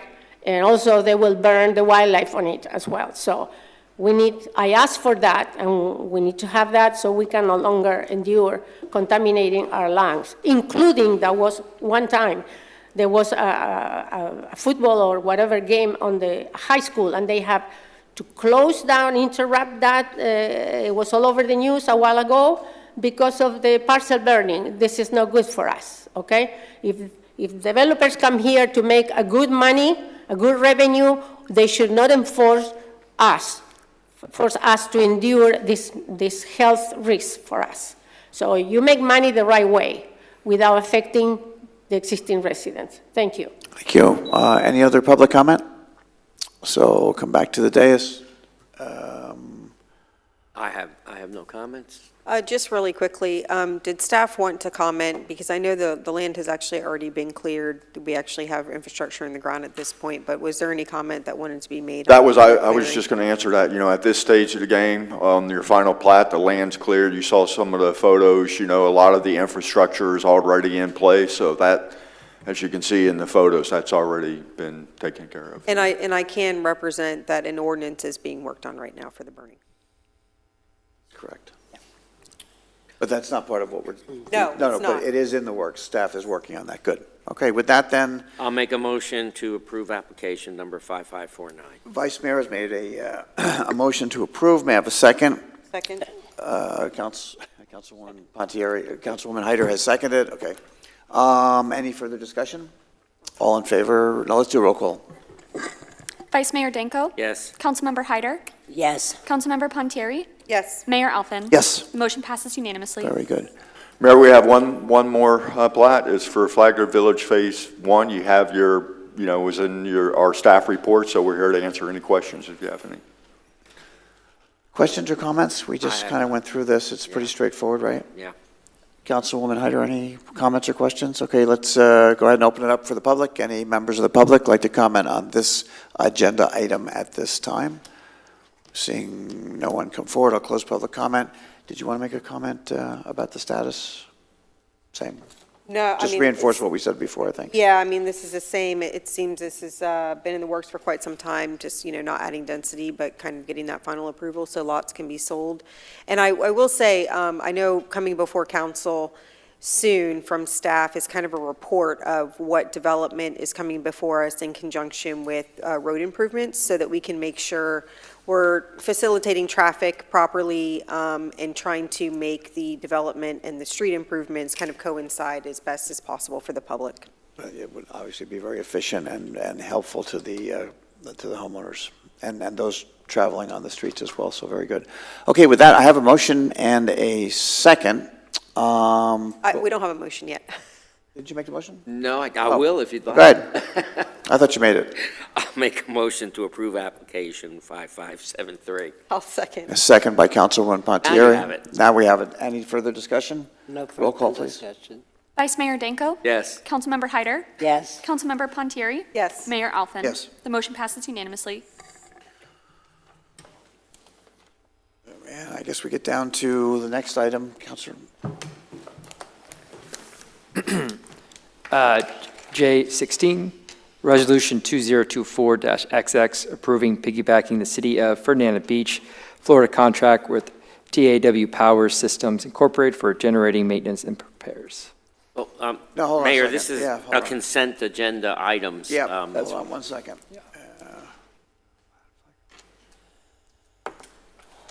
So let's open up the consent agenda. Do you want I to? have nothing to remove from the consent agenda. Nothing to remove and no questions. Thank you. Nothing to remove. Nor do I. I will open up the consent agenda for the public. Are there any members of the public that would like to comment on the consent agenda at this time? Seeing no one come forward, I will close the public comment for the consent agenda, and I would ask for a motion. I'll make a motion to approve the consent agenda. I have a motion from the Vice Mayor. May I have a second? A second from Councilwoman Hyder. All in favor, please signify by saying aye. Aye. Aye. Are there any opposed? The motion passes unanimously. Good. We move down to final public participation. Are there any members of the public that would like to comment on any item not previously discussed on today's agenda?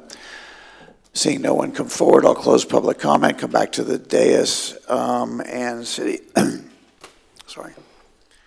Council members, any final comments? I have no final comments for today. Just really quickly, we had Town Hall this morning at 9 a.m. at the new dog park at Southern Rec Center. It was great. I just want to thank staff for their efforts. Thank you to the residents that came out, and I really encourage more residents to come out to the town halls that we as city council members have committed to. It's your opportunity to ask questions and get answers. I know a lot of people express frustration about coming up to the podium and having 3 minutes and then having to sit back down. So these town halls are really your opportunity to have an open engagement and discussion with your city council members. So just want to encourage people to keep an eye out for those. And again, thanks staff and all the residents who assisted with that. It was this morning?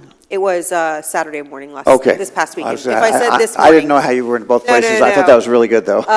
Yeah, I have a clone walking around. No, 9 o'clock this past But Saturday. I totally agree. The more of these town hall engagements that we can possibly have throughout the community, the better we are, I think.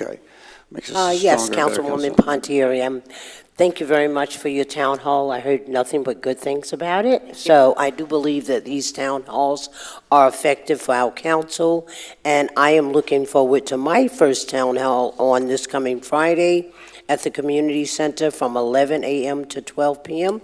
So community, you are welcome to come out. You must sign up with our staff, so I will be looking forward to seeing you. Thank you. Good luck with you. If I may, just one more, and thank you for telling the public when yours is coming up, Councilwoman. We do have a Find event this Thursday at the Community Center. I believe it's at 6 o'clock, Acting City Manager. I would encourage people to come out to that event. Find does a lot for our community. It's always a really good, informative event. Obviously, we're a coastal community. We have the canals that are kind of a hot topic right now, so it's always very educational, and it's just a really good event for our community, informational, and so I encourage people to come out 6 o'clock this Thursday at the Community Center. Thank you. Anyone else? Any comments to conclude the meeting, Councilor? No, not at this time, Mayor. Acting City Manager, any final comments? I know you have an item. Yes, as a piece of your packet, the emergency and sole source purchases for March. Any questions there? I did have a couple of updates. We have Food Truck Tuesday tonight and the comp plan, another opportunity to participate in reaffirming your vision and planning principles for the public. And then also, we're actively working with the Board of County Commissioners to schedule the second public safety workshop. It's tentatively scheduled for May 28th at 3 p.m. at the Government Services Building. And that's all I had, Mayor. Very good. Well, then with that, I would ask for a motion to adjourn. I have a motion from the Vice Mayor. May I have a second? Second from Councilwoman Pontieri, and it's just in time because my voice is gone. So we are adjourned.